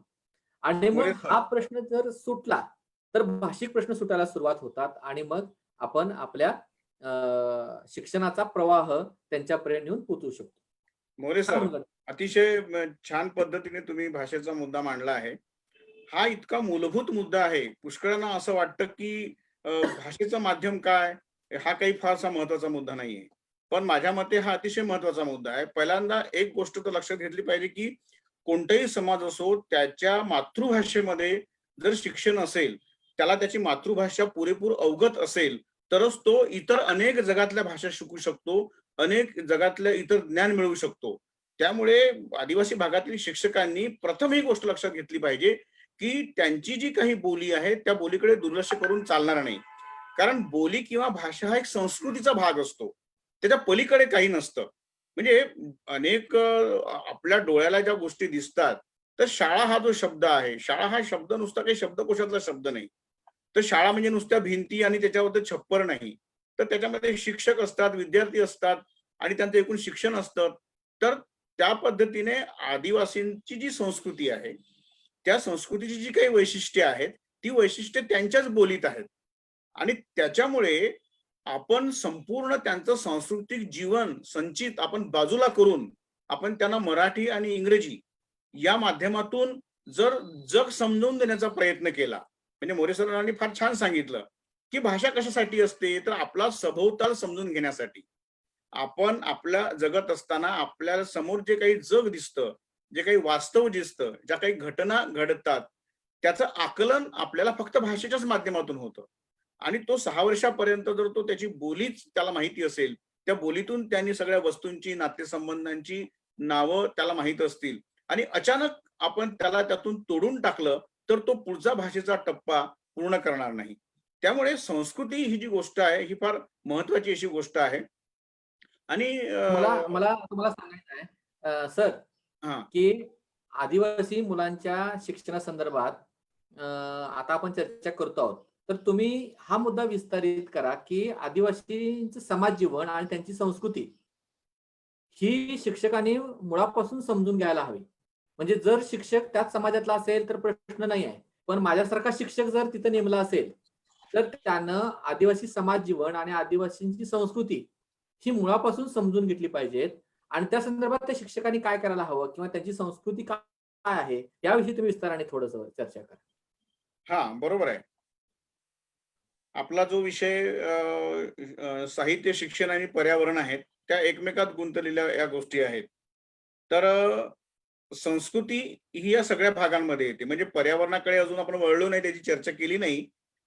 पण आदिवासींच्या एकूण जीवनशैलीमध्ये अशा सुट्या-सुट्या गोष्टी नसतात, की चला आपण आता उद्यापासून पर्यावरणाचं रक्षण करू, की चला उद्यापासून आपण आता काहीतरी संगीत या विषयाला सुरुवात करू किंवा नृत्य किंवा चित्र किंवा गोष्टी. तर असं सुटं-सुटं नसतं.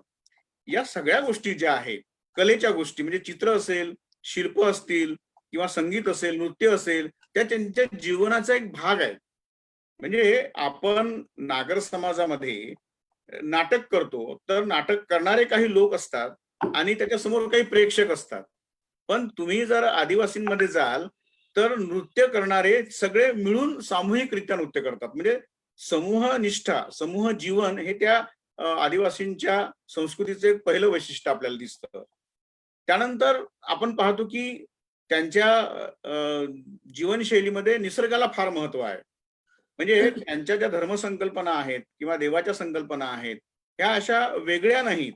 तर झाडं जी आहेत, ती झाडं किंवा आपल्या अवतीभोवती जो निसर्ग आहे, त्या निसर्गामधील ज्या शक्ती आहेत, या शक्तीच जणू काही त्यांच्या दृष्टीने देवता आहेत आणि त्यांची उपासना करणं आणि हे सगळं जे आहे हे त्यांच्या लोककथांमधून, लोकगीतांमधून आपल्याला दिसतं. त्याच्यामुळे पहिल्यांदा आपण ही गोष्ट लक्षात घेतली पाहिजे, की ते ज्या जीवनशैलीमध्ये जगत आहेत, ती जीवनशैली अतिशय महत्त्वाची आहे. त्यामध्ये काहीतरी सामर्थ्य आहे. याचं कारण असं आहे, की पृथ्वीच्या पाठीवरती ज्या जमाती अस्तित्वात आल्या, त्या जमातींमध्ये कुटुंब व्यवस्था कशी निर्माण झाली, नाते व्यवस्था कशी निर्माण झाली, निसर्गाकडे पाहण्याचा त्यांचा दृष्टिकोन कसा आहे, हा आजच्या प्रगत समाजशास्त्रातल्या शास्त्रज्ञांचा अभ्यासाचा विषय आहे. कारण माणसाने सुरुवातीला जी काही या पृथ्वीच्या पाठीवरती वस्ती केली, संस्कृती निर्माण केली, त्यावेळी ही प्रक्रिया कशी घडली असेल याचा जर अभ्यास करायचा असेल तर ते लोक आदिवासींच्या जीवनशैलीचा अभ्यास करतात आणि ते या सगळ्या सांस्कृतिक गोष्टींकडे कसे पाहतात याचा अभ्यास करतात. तर आपण हे लक्षात ठेवलं पाहिजे यांच्या संदर्भामध्ये की यांची जी जीवनशैली आहे जी निसर्गनिष्ठ आहे आणि त्यामध्ये सुटेपणा असा नाही आहे, एकात्म अशी आहे. त्यांच्या ज्या धारणा आहेत म्हणजे सूर्याकडे पाहण्याच्या, चंद्राकडे पाहण्याच्या, मानव आणि निसर्ग यांच्यातील परस्पर संबंध यामध्ये ही जी एकात्मता आहे तर ही आपण समजून घेतली पाहिजे, निसर्गनिष्ठ जीवन समजून घेतलं पाहिजे.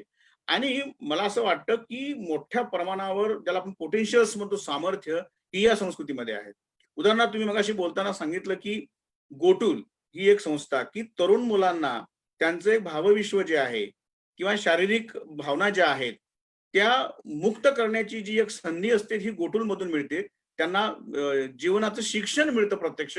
अशी कोणतीही व्यवस्था नागर समाजामध्ये नाही आज. हे फार मोठं एक उणीव आहे म्हणजे शहरी नागरिक अशा शालेय जीवनामध्ये. आणि त्याचा शास्त्रज्ञ सारखा विचार करतात की आपण स्पष्टपणे बोलायचं तर लैंगिक शिक्षणाबद्दल की खूप अडचणी निर्माण होतात पुढे त्यांच्या मुलांच्या आयुष्यामध्ये आणि त्यांना ते शिक्षण कसं देता येईल. पण आदिवासी समाजामध्ये अशी व्यवस्था आहे त्यांच्या सांस्कृतिक जीवनामध्ये. तर हे एक उदाहरण झालं. याच प्रकारे आपण असं पाहतो की संगीत असेल, नृत्य असेल, चित्र असेल, यामध्ये काही मूलाकार असतात म्हणजे फंडामेंटल्स, काही रूट्स असतात, गोष्टी असतात की ज्याचा आधार घेऊन ते पुढे त्याचा मोठ्या प्रमाणावरती आविष्कार करू शकतात. होतं काय की चोहो बाजूने जेव्हा असं सांगितलं जातं की माडिया हा मागासलेला आहे, तो कपडे नीट घालत नाही, त्याची राहणी बरोबर नाही, त्याची भाषा बरोबर नाही, त्याच्यामुळे त्यांच्या मनामध्ये न्यूनगंड निर्माण होतो की आपल्यापेक्षा प्रगत समाज कुठेतरी आहे आणि आपण खूप मागासलेला आहोत, आपली कुठलीच गोष्ट चांगली नाही, आपली बोली चांगली नाही, आपलं जीवन चांगलं नाही, जीवनशैली चांगली नाही. तर त्यातून त्याला बाहेर काढणं शिक्षकाचं काम आहे. आज आपण जर युरोपचा विचार केला तर ऑस्ट्रेलिया, अमेरिकेमध्ये जे काही इंडियन्स होते, तिथले आदिवासी होते, त्यांच्या संगीतातल्या ज्या मूलभूत गोष्टी आहेत त्याच्या आधारे युरोपमध्ये, हॉलिवूडमध्ये मोठमोठ्या संगीताच्या आणखी रचना करण्यात आल्या. म्हणजे मूलभूत जी प्रेरणा आहे, मूलभूत अशा ज्या गोष्टी आहेत ते कुठून घेतल्या, तिथल्या आदिवासींच्या संगीतातून घेतल्या. त्याच आपल्याकडे आहेत. मोठ्या प्रमाणावर जर उदाहरण द्यायचं झालं आपल्याला वारली पेंटिंगचं देता येईल की वारली पेंटिंग मध्ये ज्या मूलाकार म्हणजे मूळ आकृती आहेत त्या आकृती अशा आहेत की जणू काही कम्प्युटरची एखादी भाषा असावी आणि त्या कम्प्युटरच्या लँग्वेज मधून आपण काय काय करू शकतो आपल्याला माहिती आहे. तसं वारली पेंटिंग मधले ज्या मूलभूत अशी ज्या आकृती आहेत त्यातून कुठल्याही प्रकारचं चित्र आपण काढू शकतो. शाळा असेल, आणखी स्नेहसंमेलन असेल, अरण्य असेल, तेथील प्राणी असतील, लग्न असेल, विवाह सोहळा असेल, म्हणजे कुठलंही चित्र आपण त्या चिन्हाच्या आधारे निर्माण करू शकतो. तर हे फार मोठं सामर्थ्य आदिवासींच्या संस्कृतीचा एक भाग आहे आणि याचं भान शिक्षकांनी ठेवलं पाहिजे. त्यांना बाहेरून कुठून तरी नागर समाजातून आलेल्या म्हणजे ही लॅबोरेटरी एक मोठी गोष्ट आहे. तिथल्या ज्या काही रसायनशास्त्र, भौतिकशास्त्राच्या संकल्पना आहेत या अशा अवजड आहेत आणि त्या त्यांनी समजून घेतल्या पाहिजेत. आणि त्यासाठी मग आपल्याला इंग्रजी भाषा यायला पाहिजे. असं न करता जे जीवनाचं जे ज्ञान आहे ते ज्ञान त्यांच्या भाषेतून, त्यांच्या संकल्पनातून कसं त्यांच्यापर्यंत पोहोचवता येईल, त्यांची जीवनमूल्य, त्यांच्या संस्कृतीकडे पाहण्याचा त्यांचा स्वतःचा दृष्टिकोन म्हणजे निसर्गातील शक्ती असतील किंवा मानवी नातेसंबंध असतील त्याचं आकलन करणाऱ्या त्यांच्या ज्या लोककथा आहेत, लोकगीत आहेत, या महत्वाच्या आहेत आणि त्याला अतिशय महत्वाचं आहे. त्याचा जर त्यांनी विकास केला, त्याच्यापासून दूर न जाता आपण त्या आत्मसात केल्या अधिकाधिक आणि बाहेरच्या आदिवासी समाजाच्या बाहेरच्या जगाला जर आपण दाखवून दिलं की ही आमची मूल्य आहेत की आज जगाच्या इतक्या उत्क्रांतीनंतर मानव हवालदिल झालेला आहे की आता पर्यावरणाचा फार मोठा प्रश्न निर्माण झालेला आहे. मानवाने निसर्गाचं खूप शोषण केलेलं आहे आणि ऑक्सिजन संपत आहे आणि मोठे प्रश्न निर्माण झालेले आहेत जीवसृष्टीबद्दल. तर ही जी जीवनशैली आहे ही जीवनशैली आमची मुळातली जीवनशैली आहे. त्या आमच्या साहित्यामध्ये आहे, आमच्या लोकगीतांमध्ये त्या गोष्टी येतात. आम्ही कुठल्याही गोष्टींचं साठा करून ठेवत नाही, भांडवलशाही करत नाही आम्ही आमच्या पोटाला पाहिजे तेवढेच गोष्टी घेतो, तिकडे आता वळलेलो आहे. कोरोनाच्या काळात तर आपल्याला ही गोष्ट अधिक जाणवलेली आहे की मानवाने आपल्या सुखासाठी इतक्या ज्या गोष्टी केल्या, म्हणजे माल्स असतील, फॅशन्स असतील, त्याची आता काहीही गरज राहिली नाही. माणसाला मूलभूत गरज कोणत्या आहेत, तर त्या वनस्पती ज्या आहेत, त्या वनस्पती आपल्या आसपास आहेत, त्या वनस्पतीची आपल्याला माहिती पाहिजे, त्या कशा उगवल्या पाहिजे. तर ही जी मूलभूत गोष्ट आहे, हॅलो सर, त्याच्या संस्कृतीचा एक भाग आहे. बोला. आपल्या संवादामध्ये फेसबुकवरून एक प्रश्न सहभागी होत आहे. जो डॉक्टर चंद्रिका पुरे सर आहेत, त्यांचा प्रश्न आहे की आदिवासींचे साहित्य जीवन हे शालेय अभ्यासक्रमात का येत नाही, हा प्रश्न आहे. परत रिपीट करा. आदिवासींचे साहित्य जीवन हे शालेय अभ्यासक्रमात का येत नाही. फार महत्वाचा असा प्रश्न आहे आणि आजच्या आपल्या विषयाशी निगडीत आहे. त्याचं उत्तर मी असं देतो की पाठ्यपुस्तकामधूनच साहित्याचे उतारे म्हणजे कथा, कविता हे विद्यार्थ्यांपर्यंत पोहोचतात. जोपर्यंत मराठीतील साहित्यिक आदिवासी जीवनावरती काही लेखन करत नाही, म्हणजे आपल्या गडचिरोली जिल्ह्यामध्ये काटेमुंडरीची शाळा या गोंडी जीवनावरील कादंबरीचा अवलंब तिकडे शिवाजी विद्यापीठात केला, पण ते पदवीच्या पातळीवरती. पण शाळेतल्या मुलांना त्यांच्या अभ्यासक्रमात आदिवासी जीवनावरील जे साहित्य आहे ते का येत नाही, हा खरोखरच मूलभूत प्रश्न आहे. त्याचं उत्तर हाच आहे की याचा अर्थ आपले जे मराठी साहित्यिक लिहितात, या मराठी साहित्यिकांच्या समोर जे जीवन आहे, हे जीवन केवळ नागर जीवन आहे का, असा प्रश्न निर्माण होतो. याच्यावरती थोडासा प्रकाश मला वाटतं मोरे सरांनी टाकावा या मुद्द्यावरती. ते काय म्हणतात बोलूया. मोरे सर, या प्रश्नाचं तुम्ही काय उत्तर द्याल? खूप चांगला प्रश्न विचारला गेलेला आहे हा. या संदर्भात माझा अनुभव सांगू का एक? मुनघाटे सर, तुम्हाला हा अनुभव माहिती आहे की जेव्हा 10वीचं पाठ्यपुस्तक तयार होत होतं, तेव्हा मी स्वतः संपादक मंडळामध्ये होतो आणि माझी हीच भूमिका होती की संबंध महाराष्ट्राला आदिवासी मुलं काय आहेत, आदिवासी मुलांचं ज्ञान काय आहे हे माहिती व्हावं, या संदर्भातला एक चांगला पाठ काटेमुंडरीची शाळा या कादंबरीमधून मी निवडला होता. म्हणजे माझ्या माहितीप्रमाणे काटेमुंडरीची शाळा कादंबरीच्या प्रस्तावनेत किंवा त्याला जी छोटीशी हेरम कुलकर्णींनी पाठराखण केलेली आहे, त्याच्यामध्ये असं अधोरेखित केलेलं आहे की या कादंबरीतला सर्वात उत्तम भाग कोणता असेल, तर तो डोंगरीवरची शाळा नावाचा जो काही भाग आहे त्या कादंबरीतला, तो खूप चांगला आहे.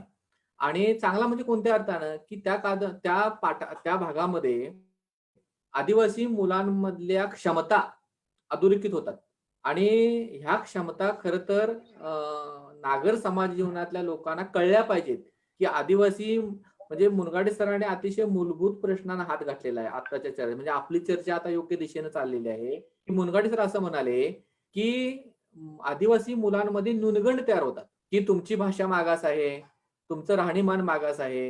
ही सगळी फिजूल गोष्ट आहे, अतिशय चुकीची अशी गोष्ट आहे.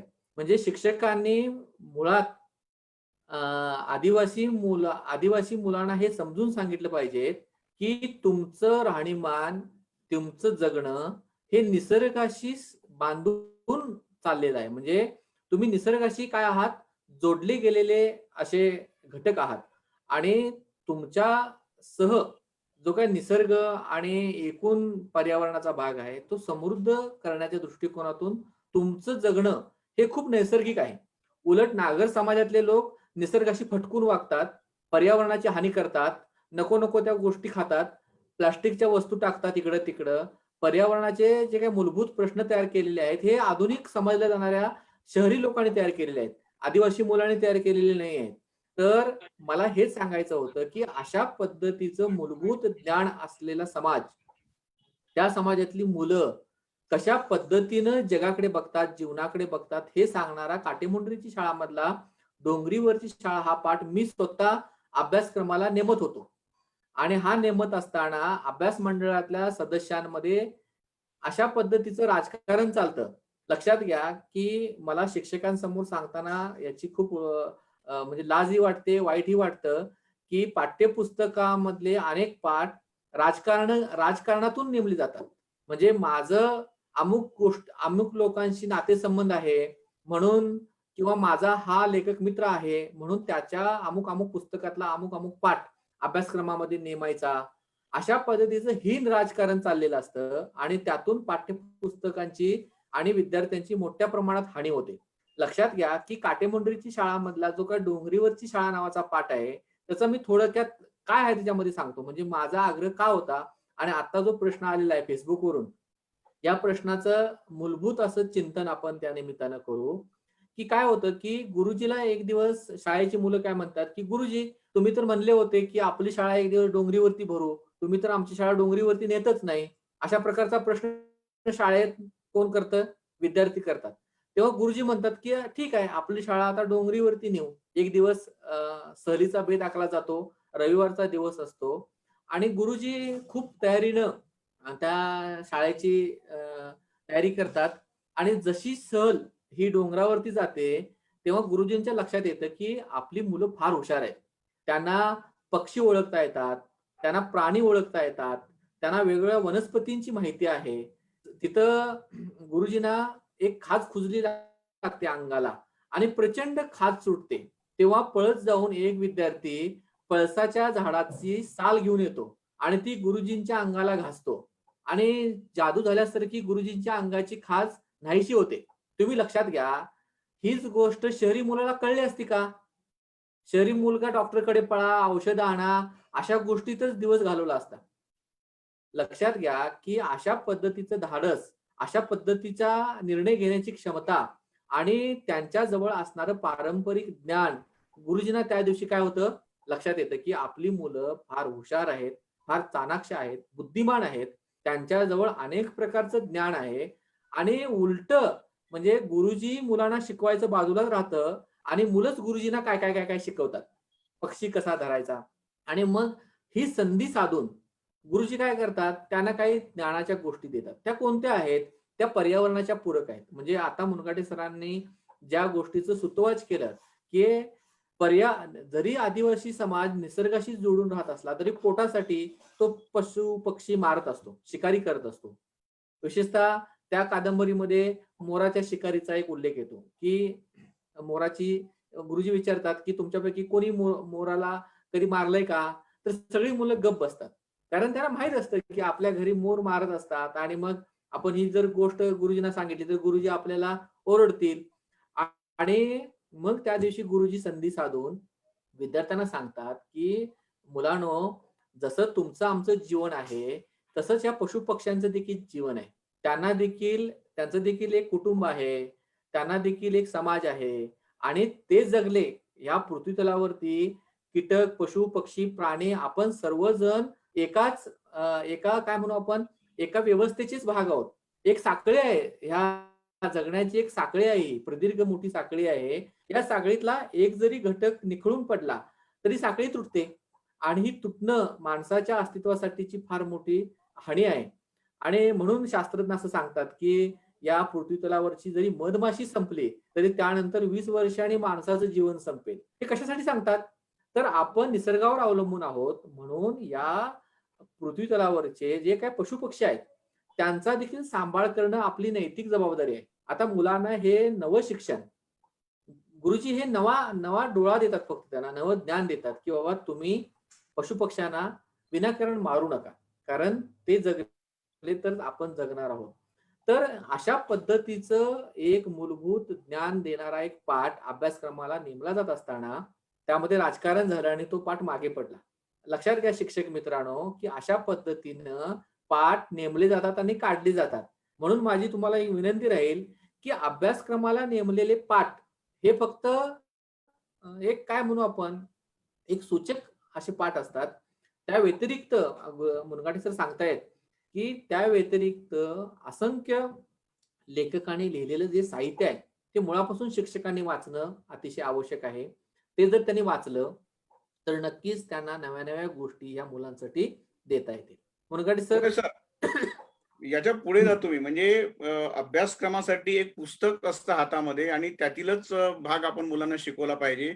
मी तर असं म्हणतो, की या शिक्षकांनी, कारण जगात कुठं नाही, हे शिक्षक ज्या परिसरात आता विद्यार्थ्यांना शिकवत आहेत, ज्या परिसरात ते राहत आहेत तिथली भौगोलिक समृद्धी इतकी मोठी आहे आणि समाज जीवन आपण जो आता विचार केला इतकं समृद्ध आहे, त्याच्या आधारावर या शिक्षकांनी स्वतः काही लिहावं.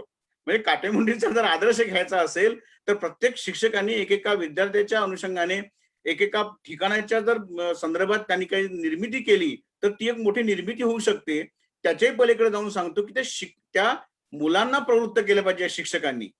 त्या मुलांना सांगितलं पाहिजे की बाहेरच्या जगामध्ये ज्या गोष्टी आहेत त्या कृत्रिम आहेत, त्यातील जीवन अनुभव जे आहेत हे फार औपचारिक आहेत. उलट तुम्ही जे जीवन जगता हे फार भूमिनिष्ठ आहे, संस्कृती आणि निसर्गनिष्ठ आहे. तुम्ही तुमचे जे अनुभव आहेत, तुम्ही जंगलात जाताना तुम्हाला कुठले प्राणी दिसतात, पक्षी दिसतात, कुठल्या रानभाज्या दिसतात, वनस्पती दिसतात, त्याचं वर्णन काय आहे, त्याचा रंग काय आहे, तुम्ही लिहा. ते वर्णनपर लिहिता लिहिता कदाचित कविता लिहायला लागतील, वर्णनपर लिहिता लिहिता कदाचित कथा लिहायला लागतील. म्हणजे इतकी मोठी शक्यता त्यांच्या अवतीभोवती दडलेली आहे, याची जाणीव आपण विद्यार्थ्यांना करून दिली पाहिजे. सौंदर्यदृष्टी मूलतः त्यांच्यामध्ये आहेच, ज्या अर्थी ते पारंपरिक इतकी सुंदर नृत्य आणि गीतं गातात आणि वाद्य त्यांच्या आसपास आहेत, तर शब्दांची जी एक श्रीमंती आहे ती सुद्धा सुप्तपणे आहे. आणि त्यांना आपण हे भान दिलं पाहिजे की जीवनानुभव जो आहे तो तुमचा मुळातीलच आहे. म्हणजे मूलतः तुम्ही तुमच्या कुटुंबामध्ये जे काही दिसतं किंवा निसर्गात जे काही दिसतं ते घेऊन जर तुम्ही निर्मिती केली तर ती खऱ्या अर्थाने महत्वाची निर्मिती होईल. आणि मला असं वाटतं की जेव्हा आदिवासी मुलांना शिकवणारे शिक्षक आपले अनुभव हे या पद्धतीने लिहितील, तेथील मुलं जर या पद्धतीने करतील तर काही दिवसानंतर आपल्याला केवळ त्यांच्यासाठी पाठ्यपुस्तकं नाही तर दुसऱ्या भाषेतील, देशातील इतर प्रांतामध्ये आणि जगात आपण त्यांचे साहित्य तिथपर्यंत पोहोचवू शकू. ज्या पद्धतीने त्यांची चित्रकला गेली, ज्या पद्धतीने त्यांची नृत्यकला आज आपण पाठवतो, त्या पद्धतीने त्यांनी निर्माण केलेलं साहित्य हे फार असं सक्षम असं असणार आहे, हे मला या ठिकाणी सांगायचं आहे. पवार सर, काही प्रश्न असेल तर विचारा. हा, धन्यवाद सर. परत आपल्याशी सोबत संवाद साधण्याकरता एक प्रश्न आहे.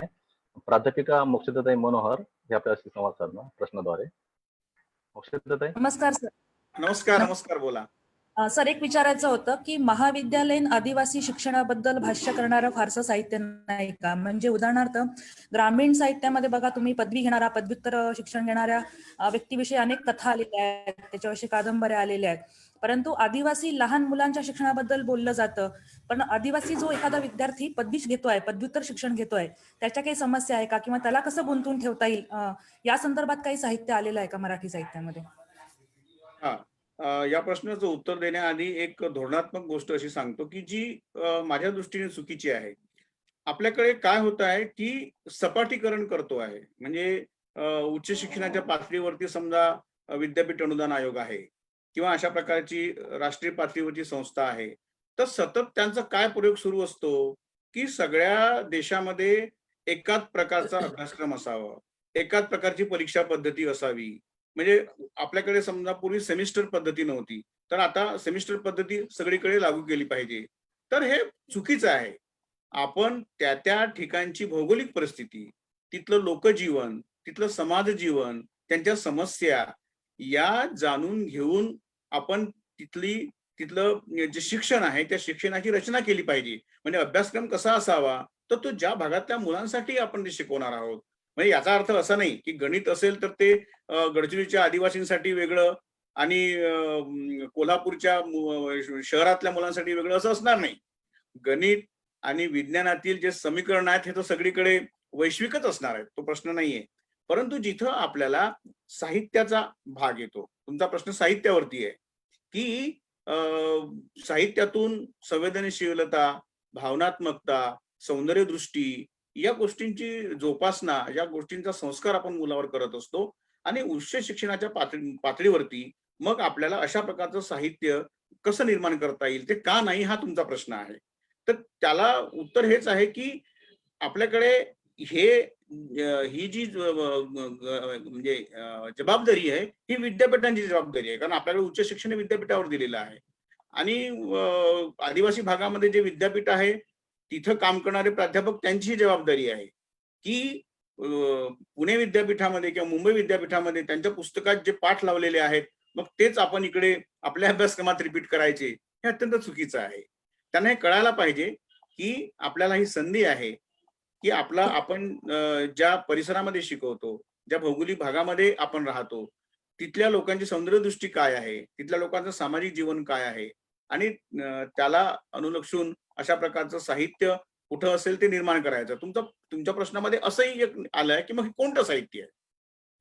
तर याचं एक उत्तर आपल्याला या काटेमुंड्रीच्या शाळेमधून मिळालेलं आहे की ही कादंबरी तिकडे शिवाजी विद्यापीठाला लागलेली होती. पण अशा सर- अनेक प्रकारच्या आहेत. म्हणजे हेरंब कुलकर्णी आपल्याला नेहमी सांगतात की कोणती कोणती पुस्तकं आहेत आणि आदिवासी जीवनावरती प्रकाश टाकणारे हे पुस्तकं आपल्याला पदवी पातळीवरती लावता येईल. मला वाटतं याच्यातील आणखी काही जोड परत मोरेसर सांगू शकतील अशा प्रकारची काही पुस्तकं.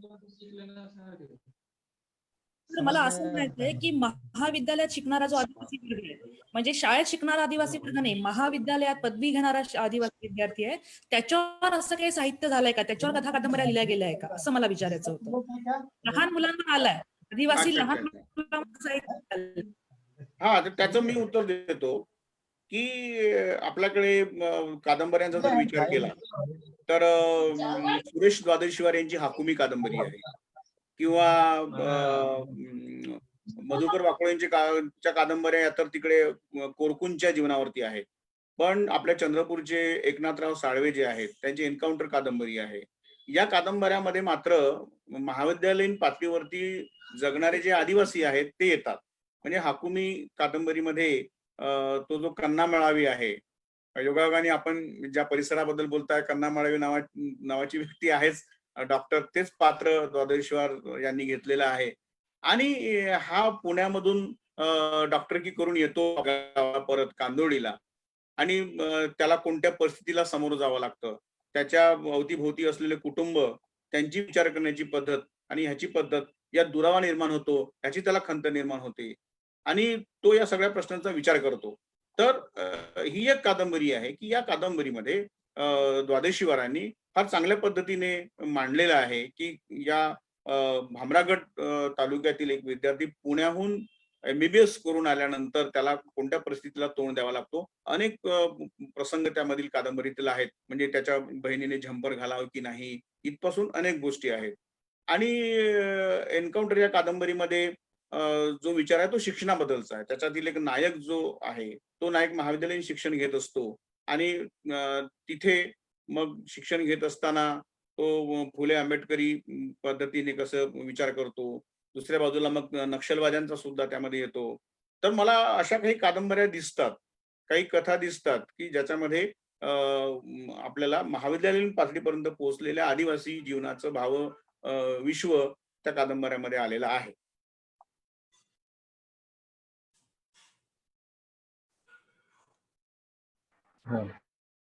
धन्यवाद सर. सर अजून फेसबुकवरून 2-3 प्रश्न आहेत, ते मी हा. क्रमाने विचारतो. चालेल. तर पहिला प्रश्न आहे प्राध्यापक कुलकर्णी सर. त्यांचा असा प्रश्न आहे की बोली भाषा संवर्धन करण्यासाठी काही घटनात्मक तरतुदी आहेत का?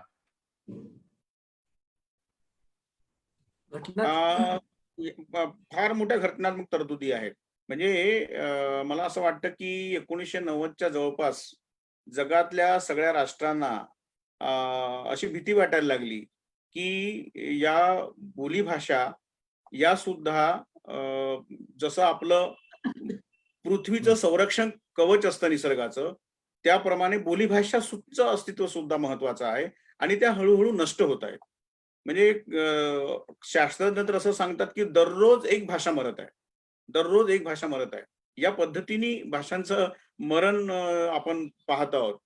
अनेक भारतीय भाषा अशा आहेत की त्याच्यामध्ये आता फक्त 4-5 व्यक्तीच फक्त त्या बोलणाऱ्या आहेत. तर ह्या संबंधी संयुक्त राष्ट्र संघाने एक समिती तयार केली होती आणि त्यांनी मग मार्गदर्शक तत्व काही ठरवली आणि त्या देशांना सांगितलं तुम्ही की तुमच्या देशामध्ये जे भाषांचा अशा प्रकारे मृत्यू होत आहे तो तुम्ही वाचवला पाहिजे बोलींचा. आणि भारतामध्ये सुद्धा मग मोठ्या प्रमाणावरती अशी तरतूद करण्यात आलेली आहे. संसदेने ते मंजूर केलं. काही कोटी रुपये मंजूर केलेले आहेत आणि ते त्या भागातील विद्यापीठांना देऊन त्यांना सांगण्यात आलेलं आहे की तुम्ही हे करा. आपल्या राज्यघटनेच्या 8व्या परिशिष्टामध्ये भाषेचा भाग आहे. म्हणजे किती 22 भाषा आपण या अधिकृत भाषा अशा मानतो. पण त्याच्याशिवाय जवळ-जवळ 1,500 बोली भाषा आपल्या देशामध्ये आहेत आणि त्या जनगणनेमध्ये नोंदवल्या जातात. प्रश्न असा आहे, की जर त्या 1,500 भाषा, सुमारे 1,500 भाषा आहेत, तर त्या भाषा बोलणारे लोक आहेत. जिवंत लोक आहेत. त्या भाषा आहेत म्हणजे काय नुसतं कागदावरती लिहिलेली यादी नाहीये. जर त्या भाषांचा जर समावेश शिक्षणात होत नसेल, आपल्या प्लॅनिंग कमिशनमध्ये होत नसेल, तर ती भाषा बोलणारे लोक या सगळ्या सुविधांपासून वंचित राहतात. म्हणजे आरोग्याच्या सोयी असतील, शिक्षणाच्या सोयी असतील, आणखी काही सोयी असतील, त्यापासून वंचित राहतात. हा अतिशय मूलभूत प्रश्न आहे. तर घटनात्मक तरतूद आहे आणि संयुक्त राष्ट्र संघाच्या मार्गदर्शनामुळे आपल्या देशाने सुद्धा संसदेत काही कायदे पास करून अशी तरतूद केलेली आहे. मुळात प्रश्न असा आहे, की याचं जे काही अवलंबन आहे, ते कोणत्या पातळीवरती आहे? तसं होतं का? तर आपल्याला होतं असं दिसत नाही. उदाहरणार्थ समजा भिल्ल ही बोली आहे. ती महाराष्ट्रामध्ये गुजरातच्या सीमेवरती जे काही आहेत तिथेही आहेत आणि गुजरातमध्ये पण भिल्ल आहेत. आणि ही आदिवासी जमात जी आहे, भिल्ल भटकी जमात जी आहे, तर यांची जेव्हा जनगणना होते तेव्हा ती भिल्ल जमात लिहितात. पण आपल्या ज्या अधिकृत भाषा आहेत भारताच्या राज्यघटनेत त्यात ती येत नाही. आणि त्याच्यामुळे भिल्ल भाषेमध्ये काही पाठ्यपुस्तकं नसतील, शिक्षणाचं माध्यम नसेल, तर मोठ्या प्रमाणावरती हे प्रश्न निर्माण होतात. मला असं वाटतं, की भाषेच्या संदर्भामध्ये एक संस्था मोरे सरांनी स्थापन केलेली आहे. आणि भाषेच्या संबंधित प्रश्न ती संस्था हाताळत असते. ते सुद्धा याच्यावरती काही प्रकाश टाकू शकतील. मोरे सर. हा सर. खूप चांगला प्रश्न विचारला गेलाय तो. मुळात अशा पद्धतीच्या आदिवासी बोलींचं काम करायला पुढे येण्यासाठी जे काही कार्यकर्ते हवे असतात, अभ्यासक, ते त्या बोलीभाषेतून येणं ही खूप महत्वाची गोष्ट आहे. म्हणजे माझ्यासारखा कोल्हापूरकडून येणारा किंवा पुण्या मुंबईतला अभ्यासक बोलीभाषेचं अंतरंग म्हणजे आदिवासींच्या बोलीभाषेचं अंतरंग नीटपणे समजून घेईल असं मला वाटत नाही. कसं आहे की कोणतीही बोली केवळ बोली नसते, केवळ ती व्यवहाराचं साधन नसते, तर त्या बोलीमध्ये त्या समाजाचं आणि त्या समाजाच्या संस्कृतीचं पुरेपूर प्रतिबिंब पडलेलं असतं. मग हे नीटपणे समजून घ्यायचं असेल तर त्या बोली भाषेचा कोणीतरी एक निजभाषक, की त्याची संपूर्ण जडणघडण त्या बोली भाषेमधून झालेली आहे, त्या बोली भाषेतला हा निजभाषक त्या बोलीची नीटपणे ओळख करून देऊ शकतो. मुनघाटे सर म्हणाले त्याप्रमाणे सरकारी योजना आहेत. तुम्हाला एखाद्या बोली भाषेवरती काम करायचं असेल तर त्या संदर्भातलं अनुदान देखील मंजूर होऊ शकतं वेगवेगळ्या पद्धतीनं. अनेक संस्था ते करतात. म्हणजे शासन देतं, त्याच पद्धतीनं काही संस्था देखील तुम्हाला मदत करू शकतात. पण मुळात महत्वाचं काम हे आहे की ते काम करायचं कोणी? अलीकडे अनेक संस्था पुढे येत आहेत अशा पद्धतीची कामं करायला. पण व्यवस्थित काम व्हायचं असेल, त्या बोलीचं संबंध अंतरंग समोर यायचं असेल, तर त्या बोली भाषेतला निजभाषकच त्या संदर्भात तयार झाला पाहिजे. त्याच्या आधीचाही जो प्रश्न होता, की साहित्य निर्मितीच्या बाबतीत, की आताची मुलं, आदिवासी समाजातली मुलं पुढे होऊन उच्च शिक्षण घेत आहेत. अगदी पीएचडी पर्यंत शिक्षण ते घेत आहेत, विद्यापीठांमध्ये शिकतायत. म्हणजे मुनघाटे सर आणि आम्ही मागच्या वर्षी पुण्यातल्या एका संस्थेत आदिवासी मुलांसाठी काही व्याख्यानं रेकॉर्ड केलेली आहेत पुण्यामध्ये. म्हणजे याचा अर्थ असा की आता मुलं उच्च शिक्षण घेत आहेत. मग आता त्यांची जबाबदारी ही आहे की आपण आपल्या समाजाचा अभ्यास करणं, आपण आपल्या बोलीभाषेचा अभ्यास करणं, आपल्या समाजाचं संबंध अंतरंग ध्वनित होईल अशा पद्धतीची साहित्य निर्मिती करणं, ही त्या समाजातल्या नवोदित किंवा नवशिक्षित मुलांची एक नैतिक जबाबदारी आहे. त्या अनुषंगाने त्यांनी ते काम हाती घेतलं पाहिजे. आता मी स्वतः देखील एका बोलीभाषेतून आलेलो आहे. म्हणजे बोलीभाषेचे अंतरंग काय असतं, त्याच्यामध्ये किती प्रकारच्या गोष्टी सामावलेल्या असतात, याचा एक वस्तुपाठ म्हणून मी माझ्या बोलीभाषेचं उदाहरण देऊ शकतो, की अशा पद्धतीनं आणि हे मी का करू शकलो माझ्या बोलीभाषेचं काम, तर ती मुळात माझी जडणघडण त्या बोलीभाषेमध्ये झालेली असल्यामुळे त्या बोलीविषयीची एकूण जी काही सूक्ष्म जाण असावी लागते ती मला माझी मातृभाषा असल्यामुळे होती. आणि अशा पद्धतीनं उपऱ्या माणसानं बोलीचा अभ्यास करणं आणि प्रत्यक्ष त्या बोलीभाषेतल्या निजभाषिकानं काम करणं यामध्ये खूप फरक पडतो. त्यामुळे या निमित्तानं जर माझ्या समोर काही शिक्षक प्रत्यक्ष आदिवासी बोली भाषांमधले असतील तर त्यांनी पुढे यावं. खरं तर या संदर्भात डॉक्टर गणेश देवी सरांनी प्रचंड काम केलेलं आहे. सर म्हणजे, गुजरातमध्ये त्यांनी जी भाषा संस्था काढलेली आहे त्या संस्थेचं ढोल नावाचं एक नियतकालिक देखील निघायचं. त्या ढोल मधून अनेक हा. आदिवासी बोली भाषांमधल्या साहित्याचं प्रकाशन व्हायचं. म्हणजे त्याचे बरेच अंक आता माझ्याकडे उपलब्ध आहेत. ते जर नीटपणे पाहिलं तर ते किती मूलभूत काम होतं आदिवासी समाजाच्या सर थोडं संस्कृती व्यत्यय आणि आणतो. हॅलो सर, हा, बोला बोला. थोडं व्यत्यय आणतो. वेळेची मर्यादा आहे आणि प्रश्न भरपूर आहेत. हा, सांगा. तर आपल्याला अजून किती एक वेळ दोन आहे? प्रश्न आपल्याला आहेत. किती वेळ आहे? बस 7 मिनिट. बरोबर. हा, चला चला बोल.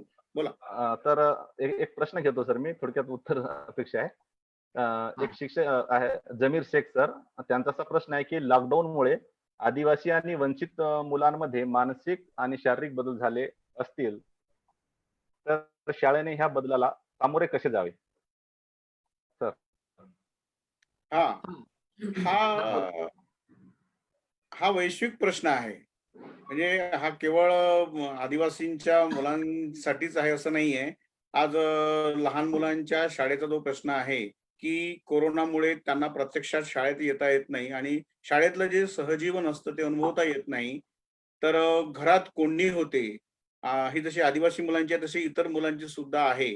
खेळता येत नाही. त्यांची जी ऊर्जा असते ही ऊर्जा त्यांना बाहेर काही व्यस्त करता येत नाही आणि त्यामुळे काही प्रश्न निर्माण होतात. तर अशा प्रकारची परिस्थिती खरं म्हणजे आपल्या समोर, आपल्या पिढीसमोर पहिल्यांदाच आलेली आहे. त्याच्यामुळे हे जे आव्हान आहे, हे आव्हान असं आहे की याच्या आधी आपण त्याचा कधी विचार केला नाही. त्यामुळे आपण आपली विवेक बुद्धी जी आहे, त्याचा वापर करून आपल्या पातळीवरती काय करता येईल याचाच आपण विचार करू शकतो. कारण प्रत्येक ठिकाणची परिस्थिती ही वेगळी असते. हां. तर तिथं शाळांमध्ये जर त्यांना आणता येत नसेल, तर शिक्षकांनी त्या मला असं वाटतं, की त्या गावात जाऊन तिथल्या काही मुलांना अंतर राखून काय प्रयोग करता येईल, काय खेळ खेळता येईल. खेळ म्हणजे खेळाच्या माध्यमातून काही शिकवता येत असेल, तर तेवढा आपल्याला प्रयत्न करता येईल असं मला वाटतं.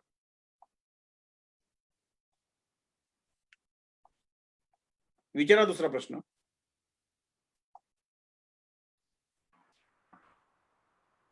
दुसरा प्रश्न डॉक्टर तवरेकर सरांकडून आहे. पर्यावरण संरक्षण कमी गरजा हे आदिवासी समाजाकडून कसे शिकता येईल? अच्छा. अतिशय हा, मी बोलतो. हा, अतिशय चांगला प्रश्न आहे हा. खरं तर आधुनिक म्हणून घेतला जाणारा समाज पर्यावरणापासून तुटत चाललेला आहे. म्हणजे कचऱ्याचे ढीग आपण जर कोणत्याही शहरामध्ये बघितलं तर कचऱ्याचे जे ढीग दिसतात आणि एकूण पर्यावरणाविषयीची अनास्था जी दिसते त्याचे संस्कार न कळत मुलांवरती होत असतात. खरं तर आदिवासी समाजामध्ये मुनघाटे सर ज्याप्रमाणे म्हणाले की त्यांची दैवत झाडं असतात. ही किती चांगली गोष्ट आहे. म्हणजे मानवी मन उन्नत करणारी गोष्ट आहे की झाडांना देव मानणं ही फार महत्वाची गोष्ट आज निर्माण झालेली आहे. आणि आदिवासी मुलांना किंवा आदिवासी समाजामध्ये कोणत्या झाडाचं किती काय महत्व आहे आपल्या जीवनामध्ये याचं मूलभूत ज्ञान असतं. परंपरागत चालत आलेलं ज्ञान असतं. त्यामुळे पर्यावरणाचं जतन त्यांच्याकडून चांगल्या पद्धतीने होत असतं. ते विनाकारण जंगलाची नासाडी करत नाहीत. म्हणजे त्यांच्याकडे अभावग्रस्ता इतकी असते. मी ज्या काही कथा कादंबऱ्या वाचलेल्या आहेत त्यावरून असं मला म्हणावंसं वाटतं की प्रचंड अभावग्रस्तता आहे. म्हणून त्यांनी जंगलातली तस्करी नाही करत. म्हणजे माझ्या असं वाचण्यात आलं नाही की आज खूप भूक लागलेली आहे आणि म्हणून मी विशिष्ट गोष्टींची तस्करी करून आता जाऊन विकणार आहे आणि त्यातून 4 पैसे मिळवणार आहे. अशा प्रकारचा पर्यावरणाला हानी पोहोचवणारा विचार फार क्वचित एखाद्याच्या मनामध्ये येत असेल. त्यामुळे ही सगळी जी काही दृष्टी आहे ही पर्यावरणाला पोषक आहे. आणि असं विनाकारण जंगलाचा नाश न करणे, विनाकारण पशुपक्ष्यांची हत्या न करणे, याबद्दलचं जे काही ज्ञान आहे हे ज्ञान खरं तर आधुनिक समाजानं आपल्याला यांच्याकडून शिकावं असं मला वाटतं. आणि निसर्ग हाच जगण्याचा आधार असलेला जो काही समाज आहे आदिवासी, त्या खरं तर अलीकडे लॉकडाऊनच्या काळामध्ये हे लोकांना कळून चुकलेलं आहे, की आता पुन्हा गावाकडे जाण्याची जी काही मानसिकता लोकांची तयार झालेली आहे, ती हेच सांगते, की पुन्हा निसर्गाकडे चला, पुन्हा खेड्याकडे चला. पारंपरिक जगण्यामधल्या ज्या काही गोष्टी आहेत, त्याचं एक महत्त्व या निमित्तानं पुन्हा अधोरेखित झालेलं आहे. त्यामुळे आदिवासींकडून एक महत्त्वाची गोष्ट आधुनिक समाजानं शिकावा, की विनाकारण अतिरिक्त पर्यावरणाची हानी ही आपल्या अस्तित्वाला धोका पोहोचवणार आहे. ठीक आहे. पुढचा प्रश्न काय असेल तर विचारा, मग आपण चर्चा करू.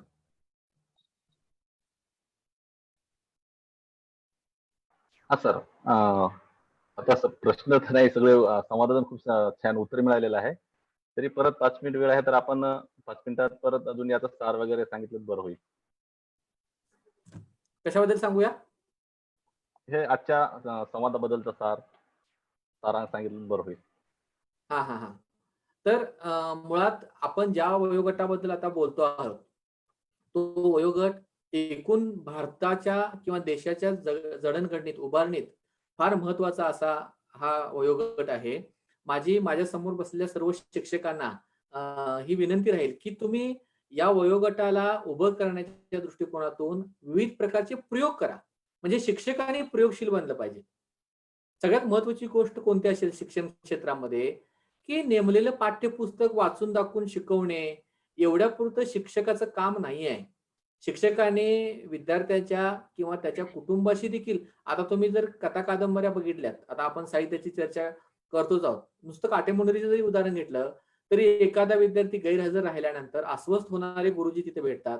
ते त्या विद्यार्थ्याच्या घरी जातात आणि का येत नाही शाळेमध्ये, किंवा गैरहजर विद्यार्थ्याच्या अनुपस्थितीबाबत स्वतंत्र विचार करतात. तर आपण देखील अशा पद्धतीनं विद्यार्थ्यांशी इतकं जोडलं गेलं असलं पाहिजे, की त्यांच्या सगळ्या समस्यांचं निराकरण करण्याची क्षमता आपण ठेवली पाहिजे.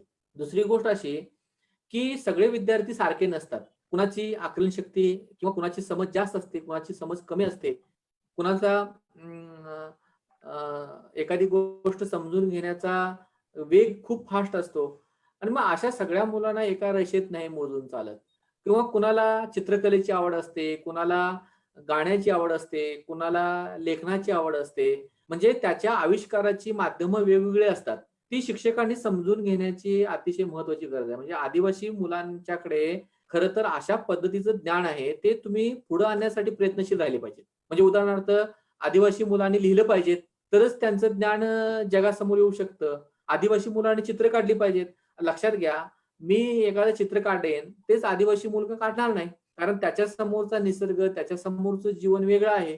म्हणून अशा पद्धतीनं त्याचा जीवनाचा सगळा जो काही भाग आहे, तो त्याच्या आविष्कारामधून पुढे येणार आहे. आणि त्यासाठी ती मुलं कशी तयार होतील याची जाणीवपूर्वक तयारी शिक्षकांनी खरं तर आदिवासी मुलांच्या शिकवणाऱ्या शिक्षकांनी करून घेतली पाहिजेत. आणि मग या संदर्भात काय काय प्रयोग करता येतील, तर महिन्यातून किमान 2 दिवस किंवा 15 दिवसातून 2 दिवस अशा पद्धतीच्या उपक्रमासाठी खर्च केले पाहिजे. म्हणजे वेगवेगळ्या पद्धतीच्या स्पर्धा असतील, की ज्या स्पर्धेमधून अनेक मुलांच्या कलागुणांना वाव मिळेल. मुलांना बोलतं केलं पाहिजे. म्हणजे खरं तर ही मुलं दुर्मुख का असतात, की ह्या सगळ्या नव्या शिक्षण पद्धतीमध्ये भाषा परकीय असते. त्यांच्या समोर तुम्ही जसं परवा मगाशी म्हणला, की आदिवासी मुलांचं जग त्यांच्या समोर पुस्तकातून येत नाही. कुठलं तरी मुंबईतल्या किंवा पुण्या मुंबईतल्या संस्कृतीचं चित्रण असलेल्या कथा कादंबऱ्या त्यांच्या समोर येतात. तर अशा मुलांना यातून त्यांचं जीवन काय आहे हे व्यक्त करण्यासाठी कुठेतरी संधी देत राहिली पाहिजे. आणि मग ही संधी त्या मुलांना व्यक्त व्हायला लावते आणि आपोआपच त्यांच्यातले कलागुण, त्यांचे विचार, त्यांच्या कल्पना, सगळ्यात महत्वाची गोष्ट म्हणजे काय, या वयोगटातल्या मुलांच्या कल्पना आपण नम्रतेने ऐकून घेतल्या पाहिजे, की ही मुलं कल्पक असतात, सर्जनशील असतात, त्यांना देखील चांगल्या पद्धतीचा विचार करता येतो. असा आत्मविश्वास त्या मुलांना तुम्ही कधी द्याल, जेव्हा तुम्ही त्यांचं शांतपणे ऐकून घ्याल तेव्हा. त्यामुळे त्यांचं तुम्ही शांतपणे ऐकून घेणं, त्यांची एखादी गोष्ट खरंच कौतुकास्पद आहे हे त्यांच्या तोंडावरती सांगता आलं पाहिजे आपल्याला, की तू खरंच चांगला विचार करतोस, तुझी कल्पना खूप चांगली आहे. आणि कदाचित काही मुलांच्या कल्पना आपण वर्गात राबवल्या पाहिजेत. तुम्ही जर काटेमुंडरीची शाळा वाचली तर त्या कादंबरीमधल्या एका ढ रुडारतानं ढ असं म्हणू, ढ विद्यार्थ्याची कल्पना काय असते, की गुरुजी आपण एक दिवस शाळा अमुक इथं भरू, अमुक इथं भरू. ही कल्पना गुरुजींची नाही, एका विद्यार्थ्याची आहे. आणि ती कल्पना गुरुजी उचलून धरतात. लक्षात घ्या, की अशा पद्धतीनं विद्यार्थ्याच्या कल्पना गुरुजींनी उचलून धरणं आणि त्या संदर्भात काम करणं, स्वतःचा विचार करून ती कल्पना वाढवणं आणि त्यामध्ये इनोव्हेटिव्ह असं काय पद्धतीनं काय करता येईल का याचा मूलभूत विचार करणं, ही खरं तर तुमची महत्वाची जबाबदारी आहे. आणि तुम्ही जर अशा पद्धतीनं कामं केलात, आता लक्षात घ्या, की आदिवासींच्या कला खूप पुढे गेलेल्या आहेत. म्हणजे वारली पेंटिंग आज अनेक लोकांच्या बंगल्यामध्ये असतं. मग त्यांना त्यांची वारली कला जोपासायला तुम्ही मदत केली पाहिजे. अशा पद्धतीने जर आपण गेलो, तर नक्कीच ह्या सगळ्या गोष्टींची एक सकारात्मकता त्यांच्या मनामध्ये तयार होईल आणि आपोआपच त्यांचं जीवन उन्नत होईल. त्यांचे जगण्याचे मार्ग देखील त्यातून त्यांना सापडतील. मुनगंटीवार सर अजून काय म्हणायचं असेल शेवटी हा म्हणू. तर शेवटचे 1-2 मिनिटं राहिलेले आहेत. तर मला एक पुस्तक चांगलं सुचवावं असं वाटतं. आदिवासींच्या शिक्षणाच्या संदर्भात जर शिक्षकांना आणखी काही मार्गदर्शन पाहिजे असेल तर दुर्गा भागवतांनी जे लिहिलेलं आहे. म्हणजे आपण आता जी चर्चा करत आहोत की संस्कृती पर्यावरण या 2 संदर्भात ह्या दोन्ही गोष्टी एकत्र कशा आहेत आणि आदिवासींच्या त्या लोककलांमध्ये, लोकसाहित्यामध्ये कशा एकजीव झालेल्या आहेत, याचं खूप छान विवेचन दुर्गा भागवतांनी केलेलं आहे. दुर्गा भागवत या स्वतः आदिवासींमध्ये अनेक वर्ष गेल्या, राहिल्या आणि सगळं ते संशोधन त्यांनी केलेलं आहे. त्याच्यामुळे दुर्गा भागवतांची जी पुस्तकं आहेत, ही पुस्तकं मिळवून जर शिक्षकांनी त्याचं वाचन केलं, तर मला असं वाटतं की आदिवासी भागातल्या मुलांसाठी ते चांगल्या पद्धतीने अध्यापन करू शकतील. नक्कीच सर. धन्यवाद सर. आज आपल्या संवादामधून निश्चितच शिक्षकांना प्रश्नाचे उत्तर मिळाले आहेत, ते मिळतील. त्याचबरोबर आपण जे पुस्तकाची संधी आमच्या समोर ठेवली त्याचं आम्ही नक्कीच सोनं करू. तर वेळेची मर्यादेमुळे आपल्याला या कार्यक्रमास पूर्णविराम द्यावा लागेल. तर मी डॉक्टर प्रमोद मुनघाटे सर आणि नंदकुमार मोरे सर आपण आम्हाला मौल्यवान माहिती आणि वेळ दिल्याबद्दल लोकबिरादरी प्रकल्पाच्या वतीनं आभार मानतो. तसेच झूम आणि फेसबुकवरील सर्व ऑनलाईन सहभागी प्रेक्षक यांचा सुद्धा लोकबिरादरी प्रकल्पाच्या वतीनं आभार मानतो आणि आजचा कार्यक्रम संपला. धन्यवाद. धन्यवाद.